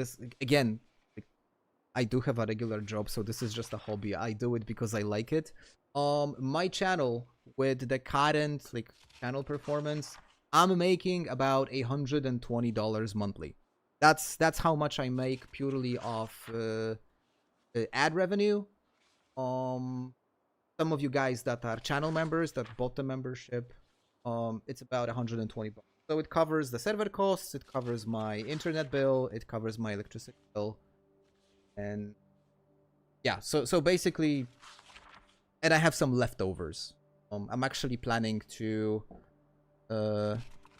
organize some sort of a small giveaway early next year when I hit 5K. So kind of like working around that budget rate. That's basically the scale. So if you're like if you're curious to know what's the amount of money you can make off a small channel, so that's actually super nice. I would have never imagined like, you know, like to get some pocket money out of a hobby. It's just amazing. So that's the scale, basically. That's the scale. Of course, it varies. It varies due to different reasons. So, it depends on the like the location of the audience. It depends on the age of the audience, stuff like that. The niche also like plays a role. So there are some niches which pay better, and stuff like business. You usually get higher ad revenues. Gaming is usually low. Like the target audience expected lower bracket. But like super cool. And honestly, I would do it even if I wouldn't get a single dollar out of it because it's just fun. But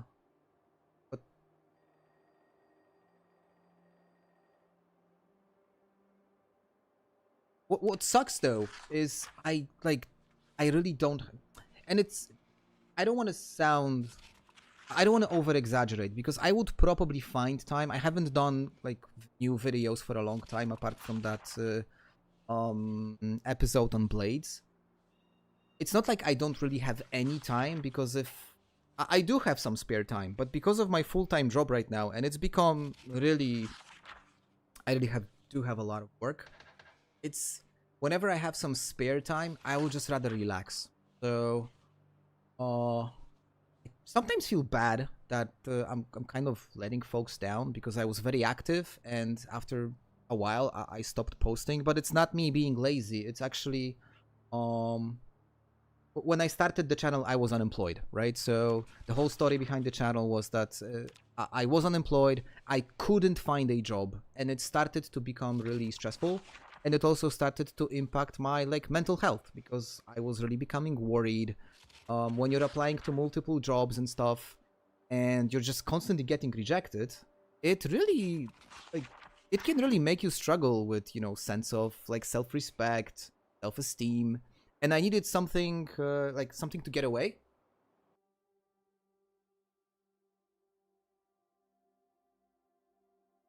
I needed like an avenue in which I could like vent, do something creative, feel, have the like sense of accomplishment. Okay, so I've made a video, and that is an accomplishment.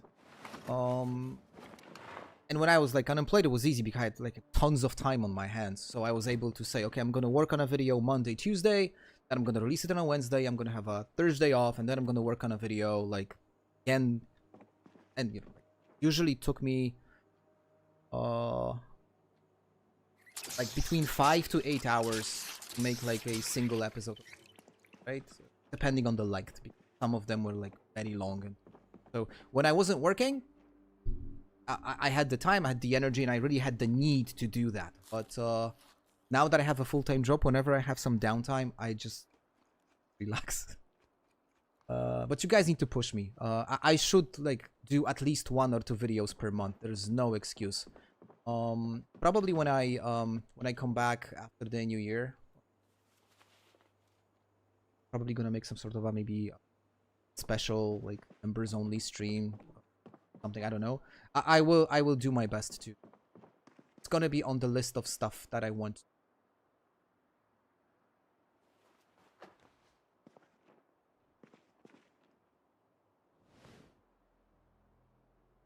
Sorry if it is. Someone wanted to donate the channel. Like, so basically, Thomas, I only stream here. I tried a little bit on Twitch, but there are really 2 things that I don't like about Twitch. More mod shit. I will do my best. There was this tank mod that I really wanted to do an episode, and then they released 42 multiplayer, and I was like, oh, okay. But they actually made a mod where they added a tank with a functional cannon and several types of ammo, so you get like armor piercing, high explosive shells. So that was something that was just like, I gotta cover this. And afterwards, you know, the multiplayer came out, all the mods became like non-functional. Thomas, going back to your question, I only stream on YouTube. I don't stream on Twitch. I don't stream on Kick, and never will be streaming on Kick, even if somebody would like pay money for that, because I am not aligned with the policy of the company. So I'm only here. Like, I don't have a Patreon. So if you want to donate in any way, you can like become a channel member. Those are like super cheap. I think there are also options to like do like an individual donation, but again, it's like up to you. I do appreciate and enjoy your company. That's the greatest reward. Am I planning to cover other games? I don't know. That depends. Would you guys like me to cover other games? So right now, my game rotation, if you're interested, my game rotation right now is Zomboid, Warrior 3, and I bought Detroit Become Human off Steam 2 days ago. So this is my current rotation. And I shared my Steam Rewind for 2025 in my Discord. And Minyok actually made a really funny comment about it, because I played 16 games overall over the entire year. I do have like a tunnel. Like I just jumped into a game and I spent lots of hours in it. I don't rotate. Minyok, on the other hand, he played like half the time as I did, but played 24 games in that period of time. So he was like going into various different areas. And like, guys, Light, don't feel sorry for asking questions. I mean, this is supposed to be an interaction, right?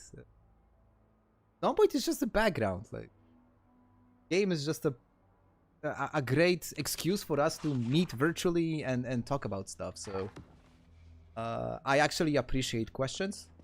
I really don't have stuff that I wouldn't. There are probably stuff that I wouldn't like answer, but as long as keep it civil, ask pretty much. Crazy European. Thank you. I wouldn't consider myself crazy. Am I crazy? I don't know. Like Thomas just posted that he loves Zomboid and he learned a lot from this crazy European. I hope you mean it in a good sense. I'm sure you do.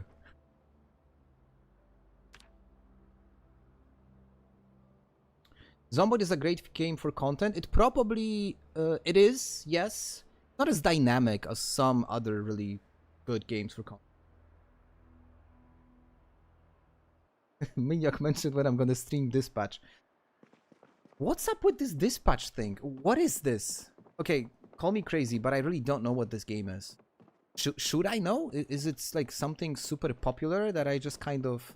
I was born on, like, I lived under a rock and don't know? Am I missing out?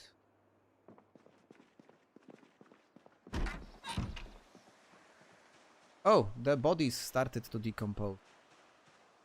And again, look, it's 18th of March and it's still like negative 11 degrees. There is no way I'm gonna...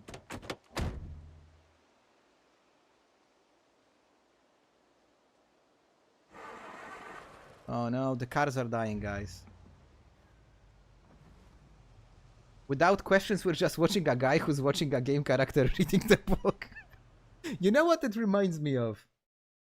At the peak of World of Warcraft hype, probably like 2008 or something, maybe 2010, there was this funny like video on YouTube where people made like a joke game which is called the World of Warcraft, and the whole concept of the game was that you were actually playing a character that was playing World of Warcraft, and it was all a joke, a gimmick, but they were saying that the game is about playing the game And sometimes if your internet goes down, you have to make your character go call your internet service provider.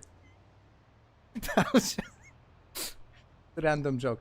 That was about the time when South Park released that famous episode about World of Warcraft. Man, those were good days.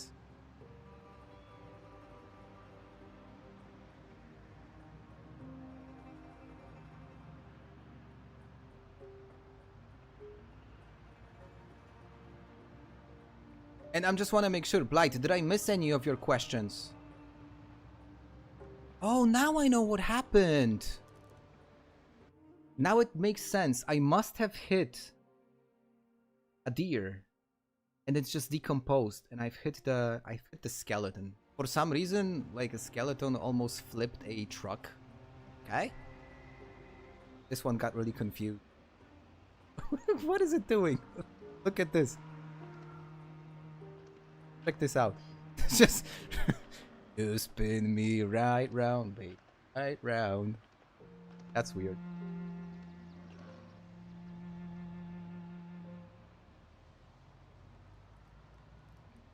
It's like the dog chasing its tail.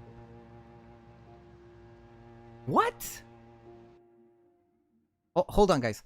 WoW Classic is already 7 years old? Fuck, when did that happen? You 7? Wow. Okay, this is crazy, guys. This is like a random fact which blows your mind. 7 years old already.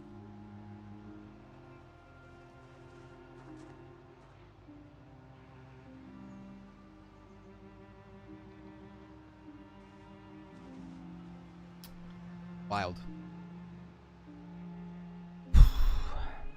You know what, guys? I shouldn't be fighting in this weather. Yeah, that's not a good idea. Fog. Snow. I can barely see anything. This is just too dangerous. Yeah, I'm going back. We are doing a low-risk playthrough.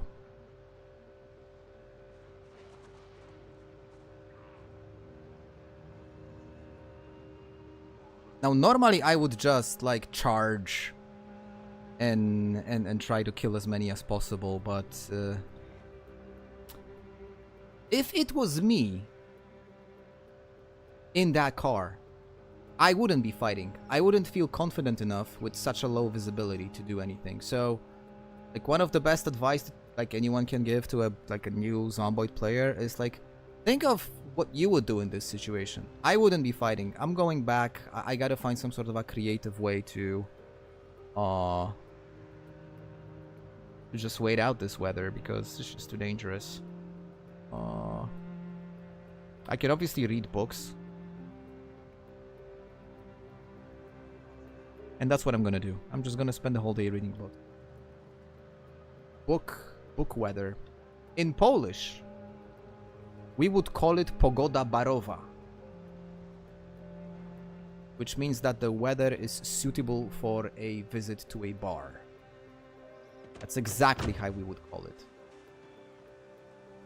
Yeah, I almost crashed to that rotten skeleton. That's true. It's probably gonna rot away very soon. I don't wanna, like, spend time on that. Oh no! Shit! The power is out.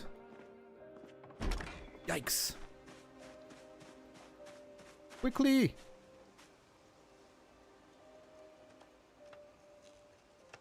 Enjoy when did you buy Baldur's Gate? I didn't know you bought Baldur's Gate. COVID started 6 years ago. Yeah, that's also wild.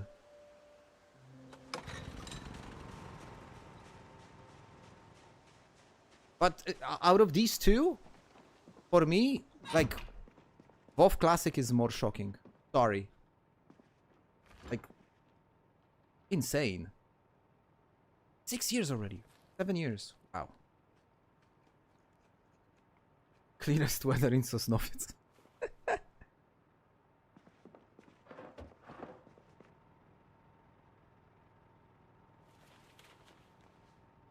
Okay, guys, I'm gonna speed run the book reading. We're not gonna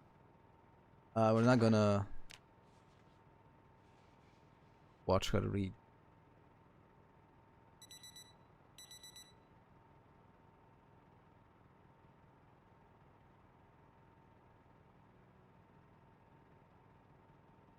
I totally missed the power thing.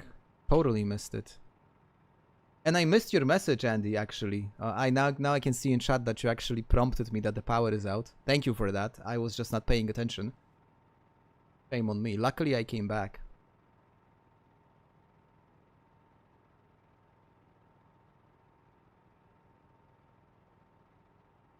Yeah, the whole COVID thing was so surreal. And, like, this... Not even mentioning, you know, the scale of the tragedy and, like... Literally millions of people affected. And millions, like... ultimately affected, right? But even, like... The way that life was... We had these super weird legislations in different countries. In my country, they shut down the forest. So, like, you were physically unable. It was illegal to go to a forest. What else? Like, out of all the places a person could go to get out of the house and to avoid contact with different people, I would say probably forest is #1 on the list. How likely are you to stumble across a random person in a fucking forest? And we had all the forests closed. It became like an ultimate joke here. Glitch Star, yes, the water is also out. Actually, the water was out from the beginning of the stream. We just like lost power right now. Which was to be expected, by the way, but... Yep. My goal for today was finding a spare generator, because I do have one. I have this crappy blue one. I really don't. I should probably prioritize carpentry. Or should I? What is my carpentry skill? Not bad. So these are my skills, by the way, guys. You can see what stands right now. So maintenance is like top priority for me. Because I do want to switch to like actively using spears, but the things that I need right now is I wanna like level up welding so I can fix the truck, and I do want to level up mechanics also, because I want to use some of my time as working on cars and stuff. I'm gonna start with carpentry. To protect our citizens during the heat wave, we will make it illegal to go swimming. Yes, exactly. Thomas, I missed your message. I hope you're still here. If not, maybe you'll rewind. Thank you for joining the stream tonight. I appreciate it. And also, I cannot blame you that you're going to play. The reason why they did it, the thing is, because obviously that's how you can also manipulate masses. Because I said about this weird closing the forests. So the thing is, what they've done initially is they closed all the regular places people would go to. So they closed shopping malls, they closed city parks, cinemas and stuff, right? So that was the first wave of the closure. So what happened after they closed all these like commercial places where people were going to, you know, families going to a shopping mall on a Saturday and they were spending their hours. So everybody ran to the forests. That was the only place that you could go to, which wasn't closed. And people realized, holy shit, there are actually queues to the forest, and then they closed the forests. But literally, like, people were making jokes that the only way to get a Polish family of a shopping center, shopping gallery on a Saturday, full pandemic, that was just such a wild time. Hopefully never again, though. It's probably more likely than not that it's gonna repeat itself at some... Not necessarily during our lifetime, but at some point it must. It's how biology works.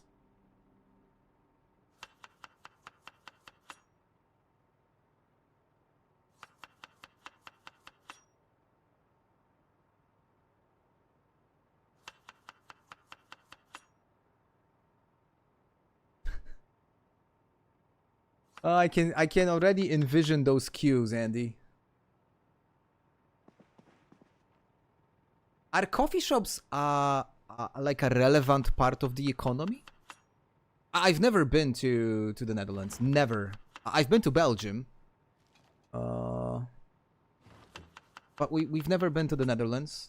I think Amsterdam is something that we're gonna do at some point. But is it like this big? Is it really that relevant? Or is it like an urban legend?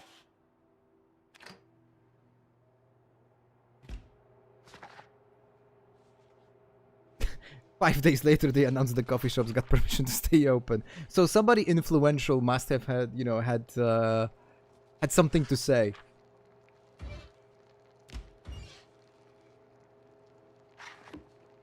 Usually, when these things happen, there is an influential lobby that can impact the political establishment. So we have this ongoing debate in Poland. It's actually something that some of you even might relate to, because that's a debate which is generally related to a huge problem that's impacting lots of different countries everywhere, and that is housing availability. So one of the biggest crises across the entire globe right now is like real estate prices and the ability for like middle class people, especially young people, to buy their own house, apartment, you name it, right? So there are these discussions right now in the Polish government, and there have been discussions for a while now, to introduce a specific taxation for property owners. But that taxation would only be, you would be like eligible for the tax or forced to pay that tax only, say, if you own 3 properties or more. So, say the first 2 or 3 properties are tax-free, and only the ones that like beyond that like allowance limit, they would be additionally taxed. Now, the simple reason behind this, you don't want people to invest their capital into just purchasing apartments. You want the apartments to be more available, and you want the people with capital to invest their money into something else, not real estate. And that's a problem that impacts pretty much most of, say, the Western world. I know that's a huge issue in the States. It's a huge issue in UK. It's probably a big issue also across the entire European Union.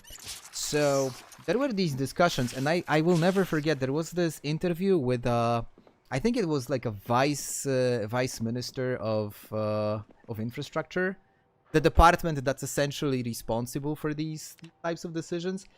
It's not feasible, exactly, because you don't build up the capital. Like, it's just insanely difficult to get a house. It's almost like beyond.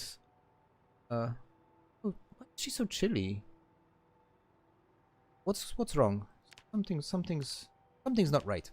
So, and there was this interview on the radio, and they were asking him, so what's your opinion, sir, on the idea of introducing these tax? And I must say that the like house majority that we have, they're against it. More like left-leaning parties, they are really for that tax because they want to do anything to increase the availability and affordability. And he was like, if it was up to me, I would maybe agree to this tax, but not from the 3rd apartment. I would do it from the 5th. And then the radio host asked him, why from the 5th? How many apartments do you own? And the guy was like silent for a moment. And that's public information, by the way. The guy was silenced for a moment. And then he said, I own 4. So you get the point, right? Usually it's, the policymakers, they always think about themselves first. Unfortunately. Okay, she is sad. Let's improve her mood a little bit. Jesse, James, and his gang. This must be an exciting read. Well, it worked.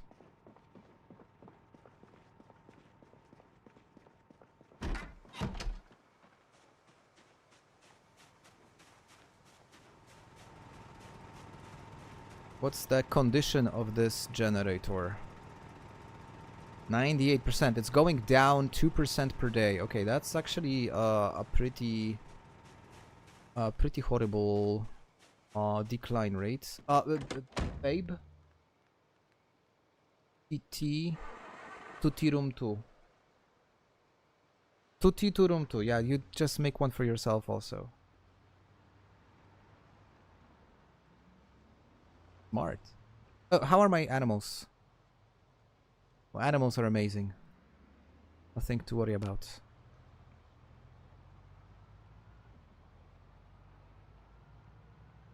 Remember that guy who reported no valuable belongings, owning like 800, and asked the reporter what it goes. I will never forget the other thing when they were interviewing Rydzyk, and he said that he got 2 cars from a homeless person in Warsaw. Mr. Jerzy. Yep, that's the thing. There is this, look, if you want to like deep dive into some stuff on economy or why the system is structured in a way that most of, you know, like people in their like 20s and 30s and even 40s, if they don't have some sort of a very unique specific skill set which is directly linked to a very unique and a very well-paid job, but they're like your typical average citizens, there is this pretty interesting guy you can follow. His name, I know his name, I think it's his last name is Stevenson, but I'm not sure. But essentially he has a channel called Gary's Economics, and he's a former like British fund manager, turned into YouTuber. Obviously he's rich because he's made his money in the investment banking, but he's doing a really good job explaining the modern economy, like modern economy and how the system works and why it's so difficult for like people to you know, like to get going in life. He's got some really interesting takes. Eventually, like, bottom line, it all comes down to the fact that we need to tax the ultra rich more. Clean up the skeleton. Yeah, I should do that. I'm lazy.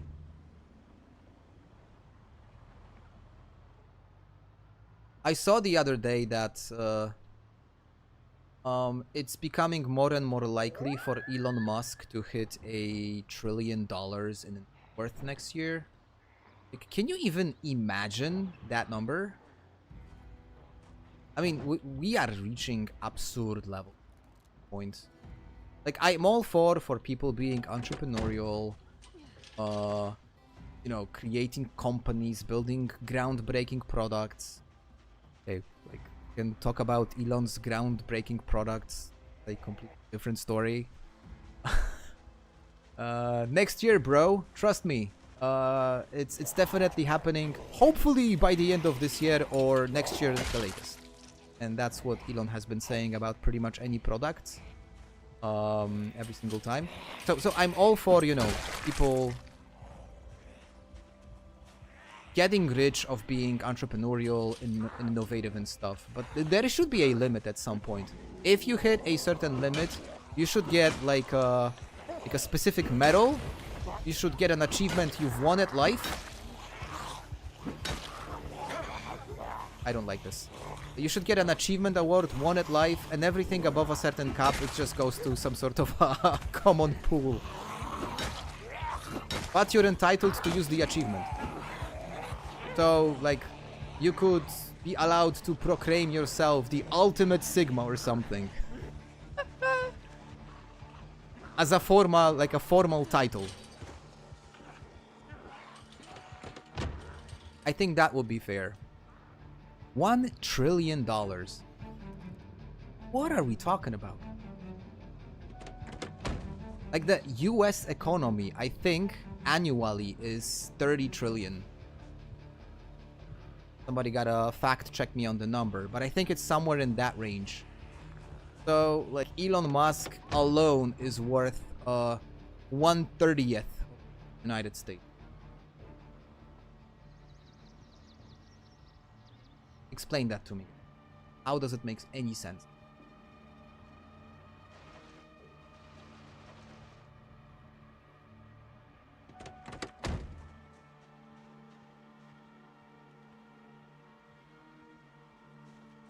If you would $1 per second, it would take you 21,000 years.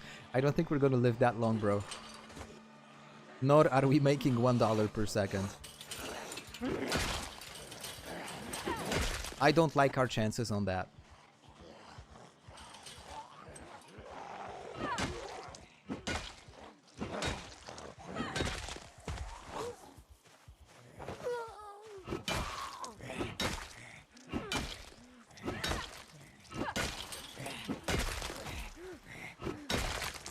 Right. Okay, that was a decent job. Oh, is this denim shirt? It's a good denim shirt. Have to clean it. That's not a big problem.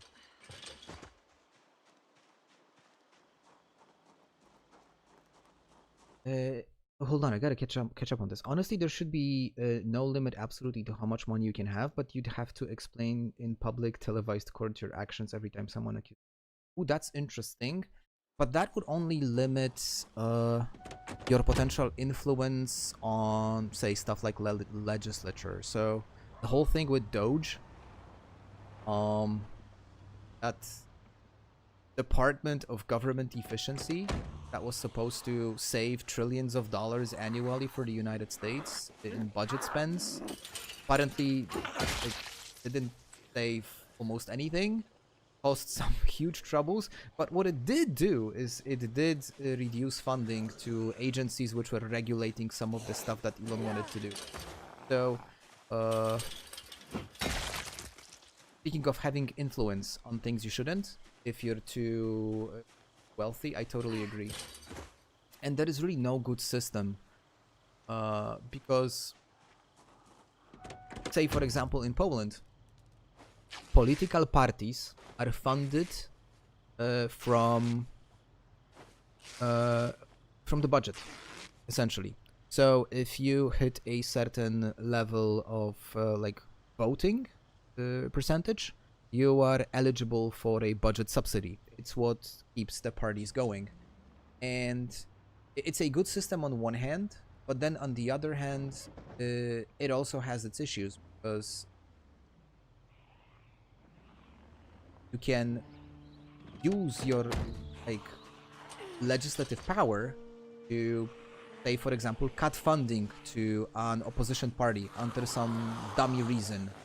Say you have like political opposition, you don't like them, and you can significantly hamper their ability to operate by cutting their subsidy, because you founded that they've misplaced a certain portion of the funds. So that is a system which has its pros, but also it has its cons, because you don't want the government to fully control political party funding. The private system is also like leaky as F, because if you have the private system, it was perfectly shown in House of Cards, on the American example, how much the various different lobbies actually do impact all the decision making.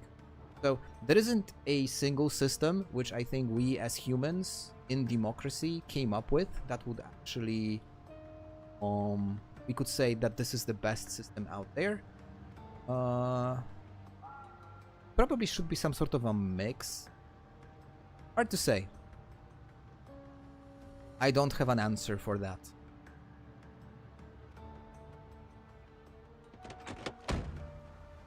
I'm gonna take a quick breather, guys, and I'm gonna go back there. I forgot to grab my my gas mask, and that is what worries me. So many corpses, I wouldn't want to. Oh, and leather strips. Do I have my sewing equipment? I do. All right. So before we're gonna go there, I'm gonna patch up the long denim shirt. Add some extra.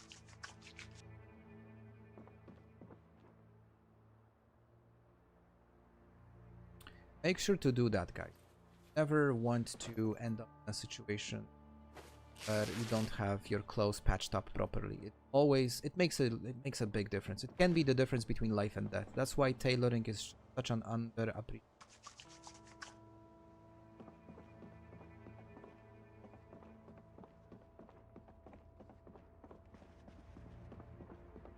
There are high-level officials in Greece that are involved in a subsidy scandal. You could probably replace Greece with any other country, and that would still be valid. And that's a shame. I actually have an opinion which is not very popular in my country, but I do think that politicians earn way like their salaries are just way too low. Just to give you some reference or context, the salary of like the vice minister of transport. So you're not the head of the transport department, but you're like second in command. That salary is like 3,000 euros. So, okay, 3,000 euros is not like you can survive off 3,000 euros, but that's a salary of a middle manager that has a 15-person team in any like corporate environment. And you are a guy that's actually responsible for doing tons of stuff in the Department of Transportation. So like, there are extra ways in which the politicians can make money, but those ways usually involve some sort of, sketchy stuff or reporting on things that didn't happen. If you want your government to be run properly, you want it to be run by professionals who know what they do, who have a fantastic track record, are skilled managers, they are experts in the field. But in order to do so, you need to be able to hire such people. And in order to hire these people, you need to provide like a financial system which really incentivizes working for the government. But that's just my opinion. It's very unpopular. If you would ask probably 100 people on the street, I would imagine that 90% would say that the politicians are making too much money. I am on like completely opposite corner. United States example. I think like it's not my business and I don't really care because I'm not from there, but I think also politicians there should be allowed to like earn more money, but they should be banned from stock trading. Because apparently the greatest source of wealth for every single Congress member is just insider trading, which is illegal, but it is legal for Congress. So yeah, we got such a dysfunctional system globally that is just... Anyway, back to Zomboid. We can put a tick on our regular political discussion as part of this. Listen to this. Some of them had literally registered animal farmland for grazing, literally on airport runways.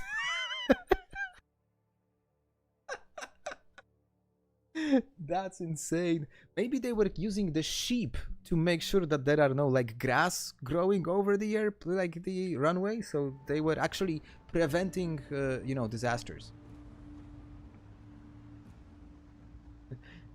In reality, airplanes were taking off and landing, and then paper goats were supposed to be grazing. That's a good one. That's an amazing one. There is more listen to this. There are more registered hectares of farmland in Crete than there is land in Crete. Boy, you just gotta love it. And I'm sure half of that land is subsidized by the European Union. That's just insane. Now, I am too honest to be a politician. I would not be able to take advantage of the system. Or I like to think about myself that I am too honest. Like, I tend to avoid using the absolutes, because only a Sith deals in absolutes, and we all know that. It's what Master Kenobi said.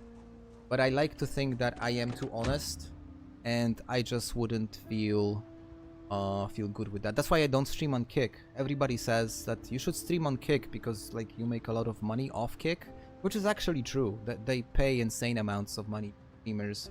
Obviously not small ones, but like the ones who actually make a break and start to get some exposure. Kick is just fantastic when it comes to like paying for doing what I'm doing.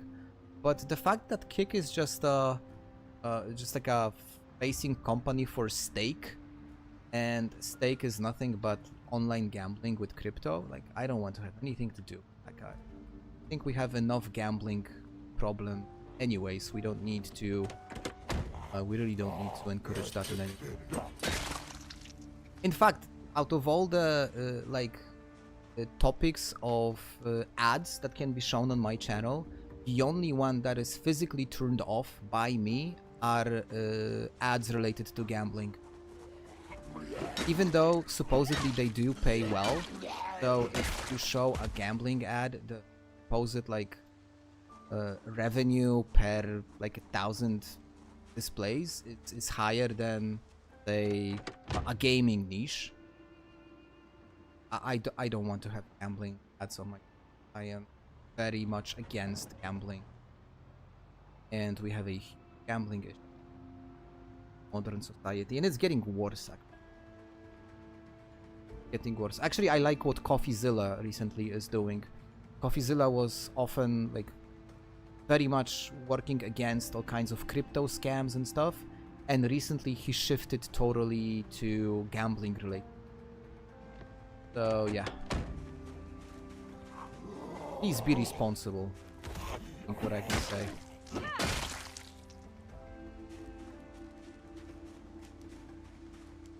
On paper, Greece should be the biggest exporter of bananas and exotics. Do you actually like have bananas in Greece?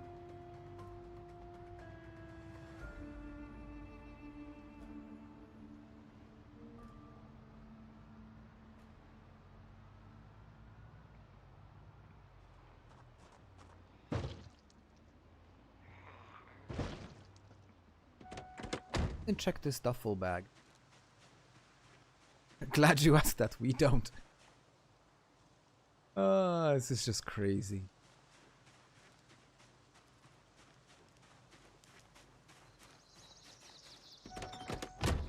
So, you see, Andy, this is the thing. You've done it a couple of times. You've done it for small amounts of money and never got, like, sucked into the problem. But there are people who are losing their livelihood gambling. And gambling is just becoming more and more easy to get into. I just saw this wild thing, and again, it was in CoffeeZilla's video. They've actually made an app where you can gamble on your like bills, which is insane. You can place a bet and wager like your electricity bill or your rent, and you have some sort of a chance to win. And if you win, the gambling company is gonna pay for the bill. But if you don't, you're actually gonna own the bill and you're gonna own the money to the gambling. And you're just falling into an like a ongoing spiral of debt, which is extremely dangerous. So I don't endorse gambling. It's fine to do it from time to time. I did it as well myself. I used to bet on games. Probably everyone at some point in their, well, everyone, most of people at some point in their life will place a wager. We are reaching absurd levels. Gambling exposure. We shouldn't be doing these. We're really, this is not good. There is no benefit at all. I'm starting to lose my voice, by the way. You guys can probably hear. Which means that I will probably be not going for much longer, as I still gotta work tomorrow, and I need to have the ability to talk to people at work. Hunger Games when? Sandow, didn't you hear? We are already having Hunger Games next year. They're gonna be called Patriots games. It's something that Trump announced like 2 or 3 days ago. The whole concept is he's gonna organize like a huge competition. It's gonna happen in front of the White House, and there's gonna be 2 participants from every state. Get this. You're having a sports competition, representatives of every state. It's gonna be a male and a female out of every state. They're gonna compete against each other, and they're gonna be high school students. Sounds familiar? Because this is like Hunger Games. I guess they won't be killing each other, but like the concept is exactly the same. Seriously, you have some other issues, bro. There is this certain list that people want to see. They don't want to see Patriots games. They want to see that list.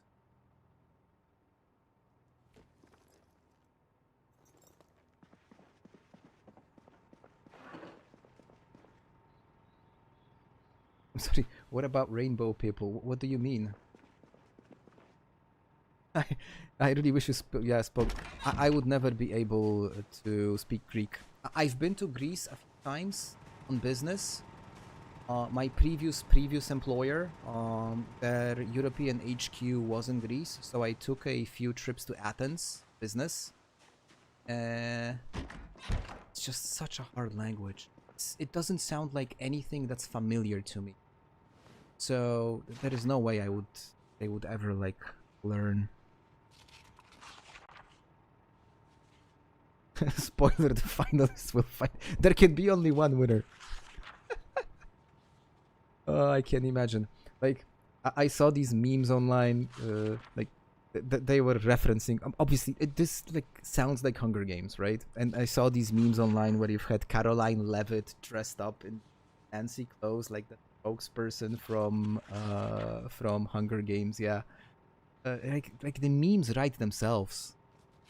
It's just crazy. Like, what is going on, guys?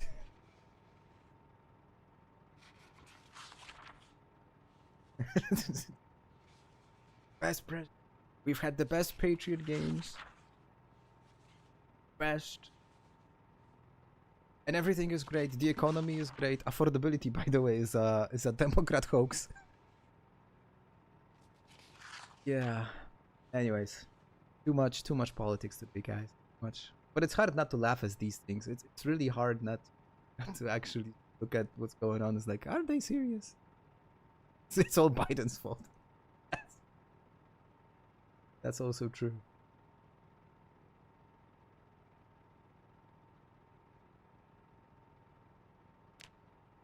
Getting armor, guy. I should actually.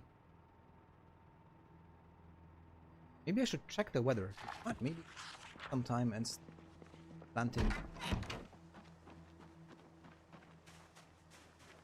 The winner will get my haircut. They would have to pay me a lot of money to get that haircut.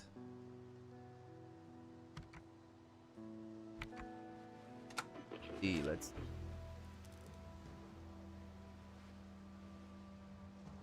Oh, I should probably.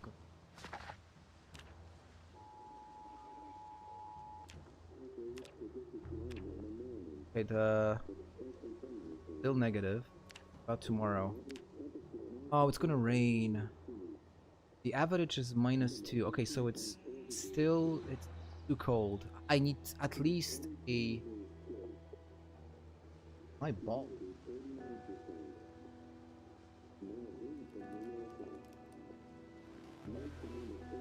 Fundraising. No. I would have to place like a very steep price on that.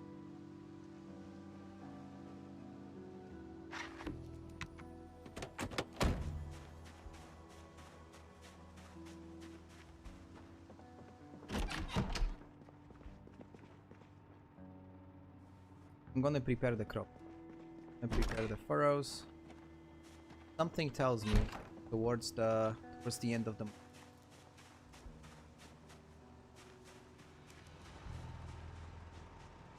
Know something.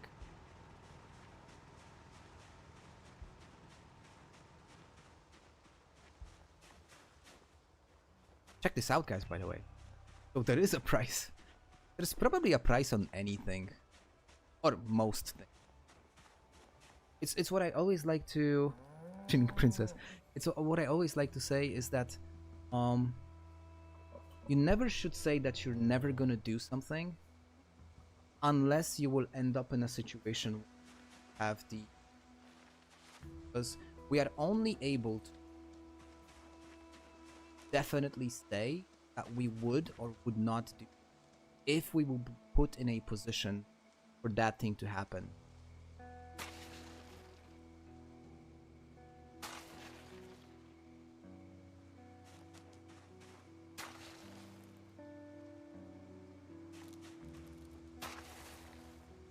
Still on the table.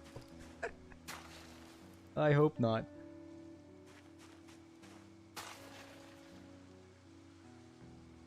Babe, my community is thinking, like, the guys on stream are thinking, how much money should they fundraise for me to get a haircut like Donald Trump? What's the price tag on that? He's thinking. Priceless. You wouldn't want me to have orange hair? Orange face? No? Not your vibe? Okay. Oh, the wife disapproves. Sorry, guys. I value my marriage too much to risk it. In case you're wondering why I am like, making the crops in a chessboard pattern, is supposedly the disease can spread between plants. So I am not putting the furrows one next to the other, but apparently, thank you by the way. Apparently they don't transfer like across the edges.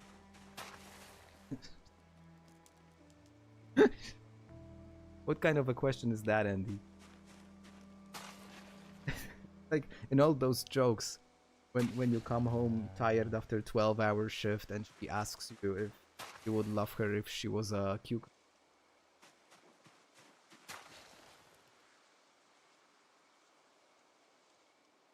Okay, I think that's a good start.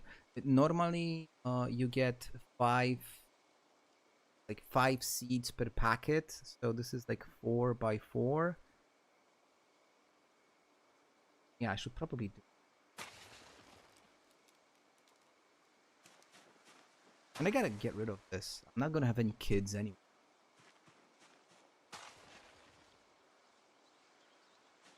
Actually expand farmland. Because I got my composter in my... If I continue going this way, I'm actually going to be getting farther away from the water source. If I expand.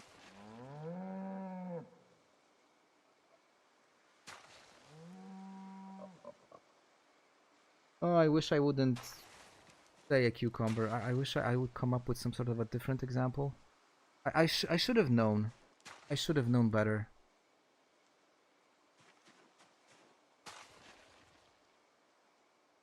Alright. Too warm to drink. Not your fault.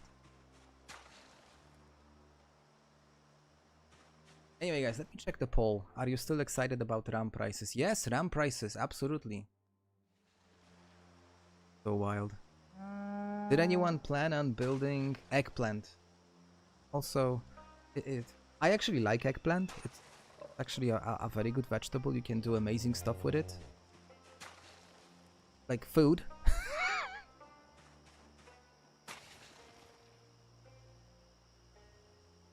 What are you guys on planning on like building your own PCs in 2026? Because if you have, then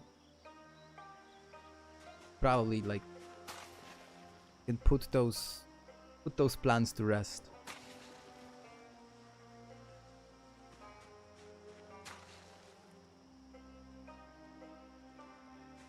You found a frozen pizza. Congratulations. I actually found one in this playthrough also. It's minus 150 hunger and it's a ton of calories. So it can single-handedly help you like gain weight for a short period of time. Okay, I think it looks Looks good. All set. All I need now is just suitable weather for sowing seeds. I dug up 4 worms. Many actually.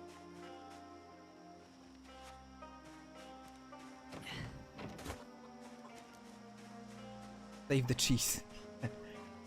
That's actually a good advice. Because there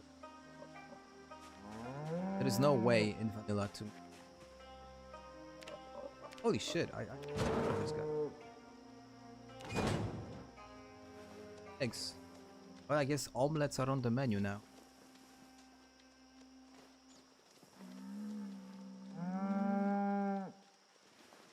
Bubs, you got a 64 gigs of RAM. Wow, you're so lucky. I mean, now, like, you're faced with a very serious question. Do you use it? Or do you actually resell it for, laying eggs? Or do you, like, resell it for profit? Yo, it actually... I didn't see that before. I didn't know that the chickens getting into the, like, the hatch and laying eggs. That was interesting.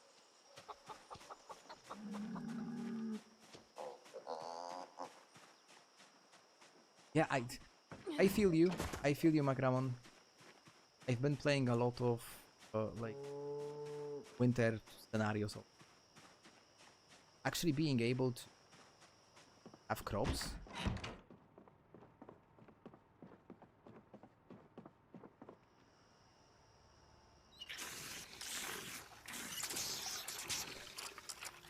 I'm pretty sure you're still able to pull them out and resell it at a decent price.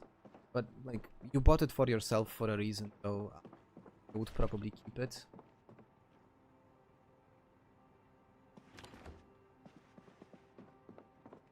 Oh, that's weird. You cannot put eggs... Oh, there it is. The eggs in a carton.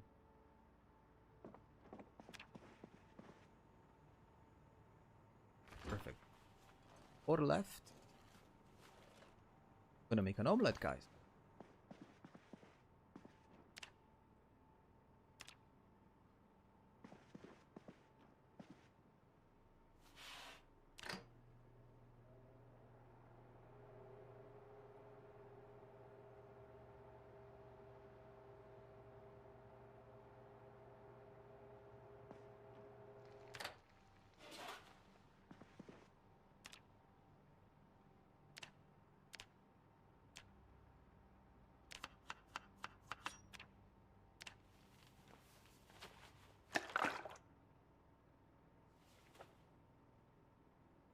Constant rainstorm. Yeah.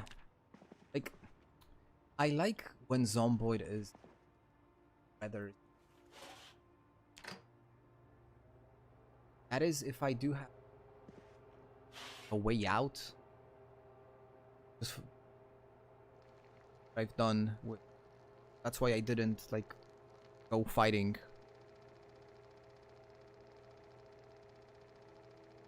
Simply because of the fog, I wasn't feeling confident. It does have it.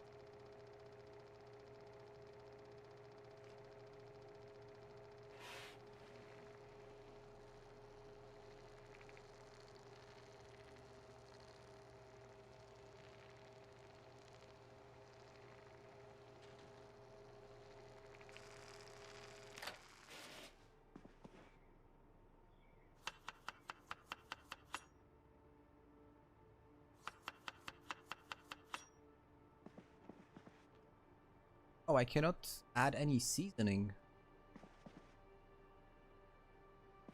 Still, it's a very decent. I'm gonna eat all of it and I'm gonna prepare one for breakfast.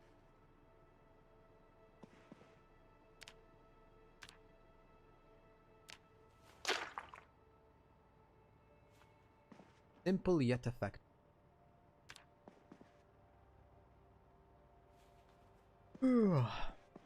Oh, and I have to remember about one more thing. I'm gonna go clean the chicken coop and I'm gonna be closing my battery, like my personal battery, is starting to run low.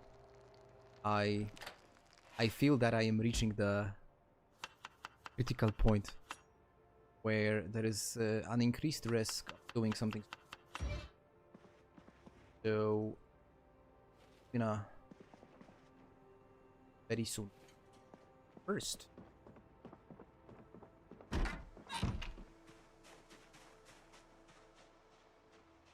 Thought I had a bucket somewhere. And it turns out that I don't. That sucks.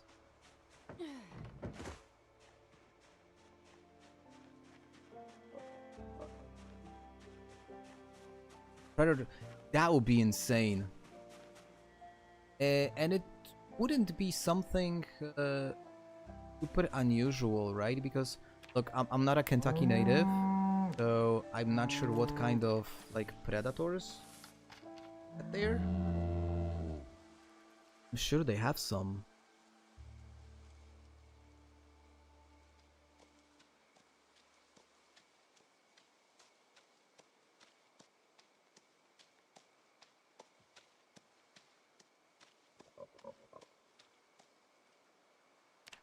My animal. Mean. Pitiful.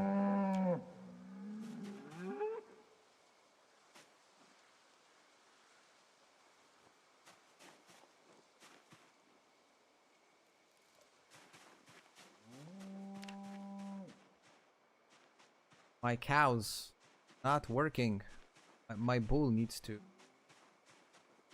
Bull needs to get to work. We need milk, bro. Get to work.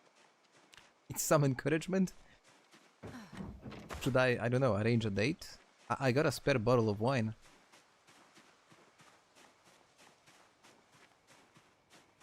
Most mods are updated for 22.13.1, so you can add them to the server. Okay, so I'm gonna do that, but I'm gonna do that tomorrow after work. Tomorrow is Tuesday, and recently Tuesdays have been incredibly challenging for me at work. Last Tuesday I finished work at 9 p.m. The Tuesday before I finished at 9:30. So I'm kind of progressing in the right direction, but if we would like stick to the to the trend, I would wrap up at 8:30. We'll see when I'm gonna finish, but yeah, you guys can let me know what mods are like must add, and I would prioritize them. So like use the Discord channel, just drop in your recommendation. So I know what to add. Why am I in pain? Am I hurt? No, I think this was just from digging the furrows. It must be that. I cannot imagine.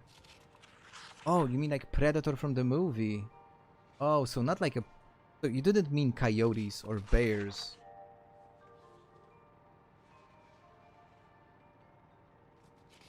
Dude, do I know it? That was a fantastic movie. But only the original one. And then like the sequel was also decent with Danny Glover. It was a bit unhinged, but it was still decent. Anything beyond that was just crap. But the OG Predator was awesome. I loved the guy with the minigun. That was just... I think he was Australian with this like cowboy hat, chewing on tobacco and carrying a minigun. I mean, like... Classic. Absolute classic.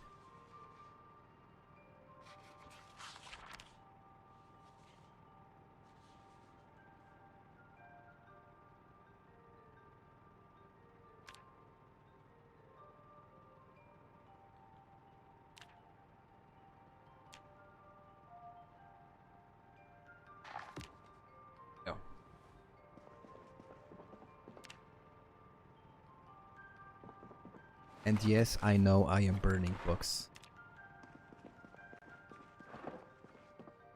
I actually had a spare... Oh, it's cooking level 2. I think I have cooking level 2. Yeah, so I got a spare one. I got a spare cookbook. But actually, a cookbook in the kitchen is very immersive. I'm gonna leave it. I'm gonna leave it for the immersion purposes. Okay, last thing before I check out. the generator. Just check on the fuel and condition.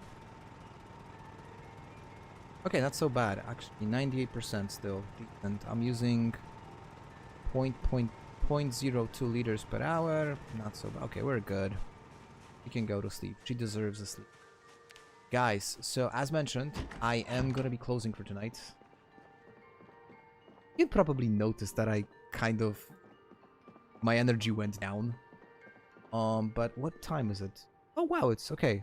Half past 10. Normally I do stream for like 3 hours. Today it's gonna be 2.5 hours, but again, I've been in the office. I'm tired. So, few things to just to wrap up today's stream. I am gonna continue to play this offline because this is currently my like ongoing playthrough. But I will be like dropping updates on what I've managed to achieve on Discord. So if you want to follow this series before the next stream, which I'm not sure when it's gonna take place because normally it should be Thursday, but Thursday is like first day of Christmas, so just stay tuned. It will be announced that obviously on the channel and in the Discord. And guys, if I don't see you, have a happy holidays. Thank you for accompanying me tonight. It's been fun, and I will see you soon. So take care and cheers.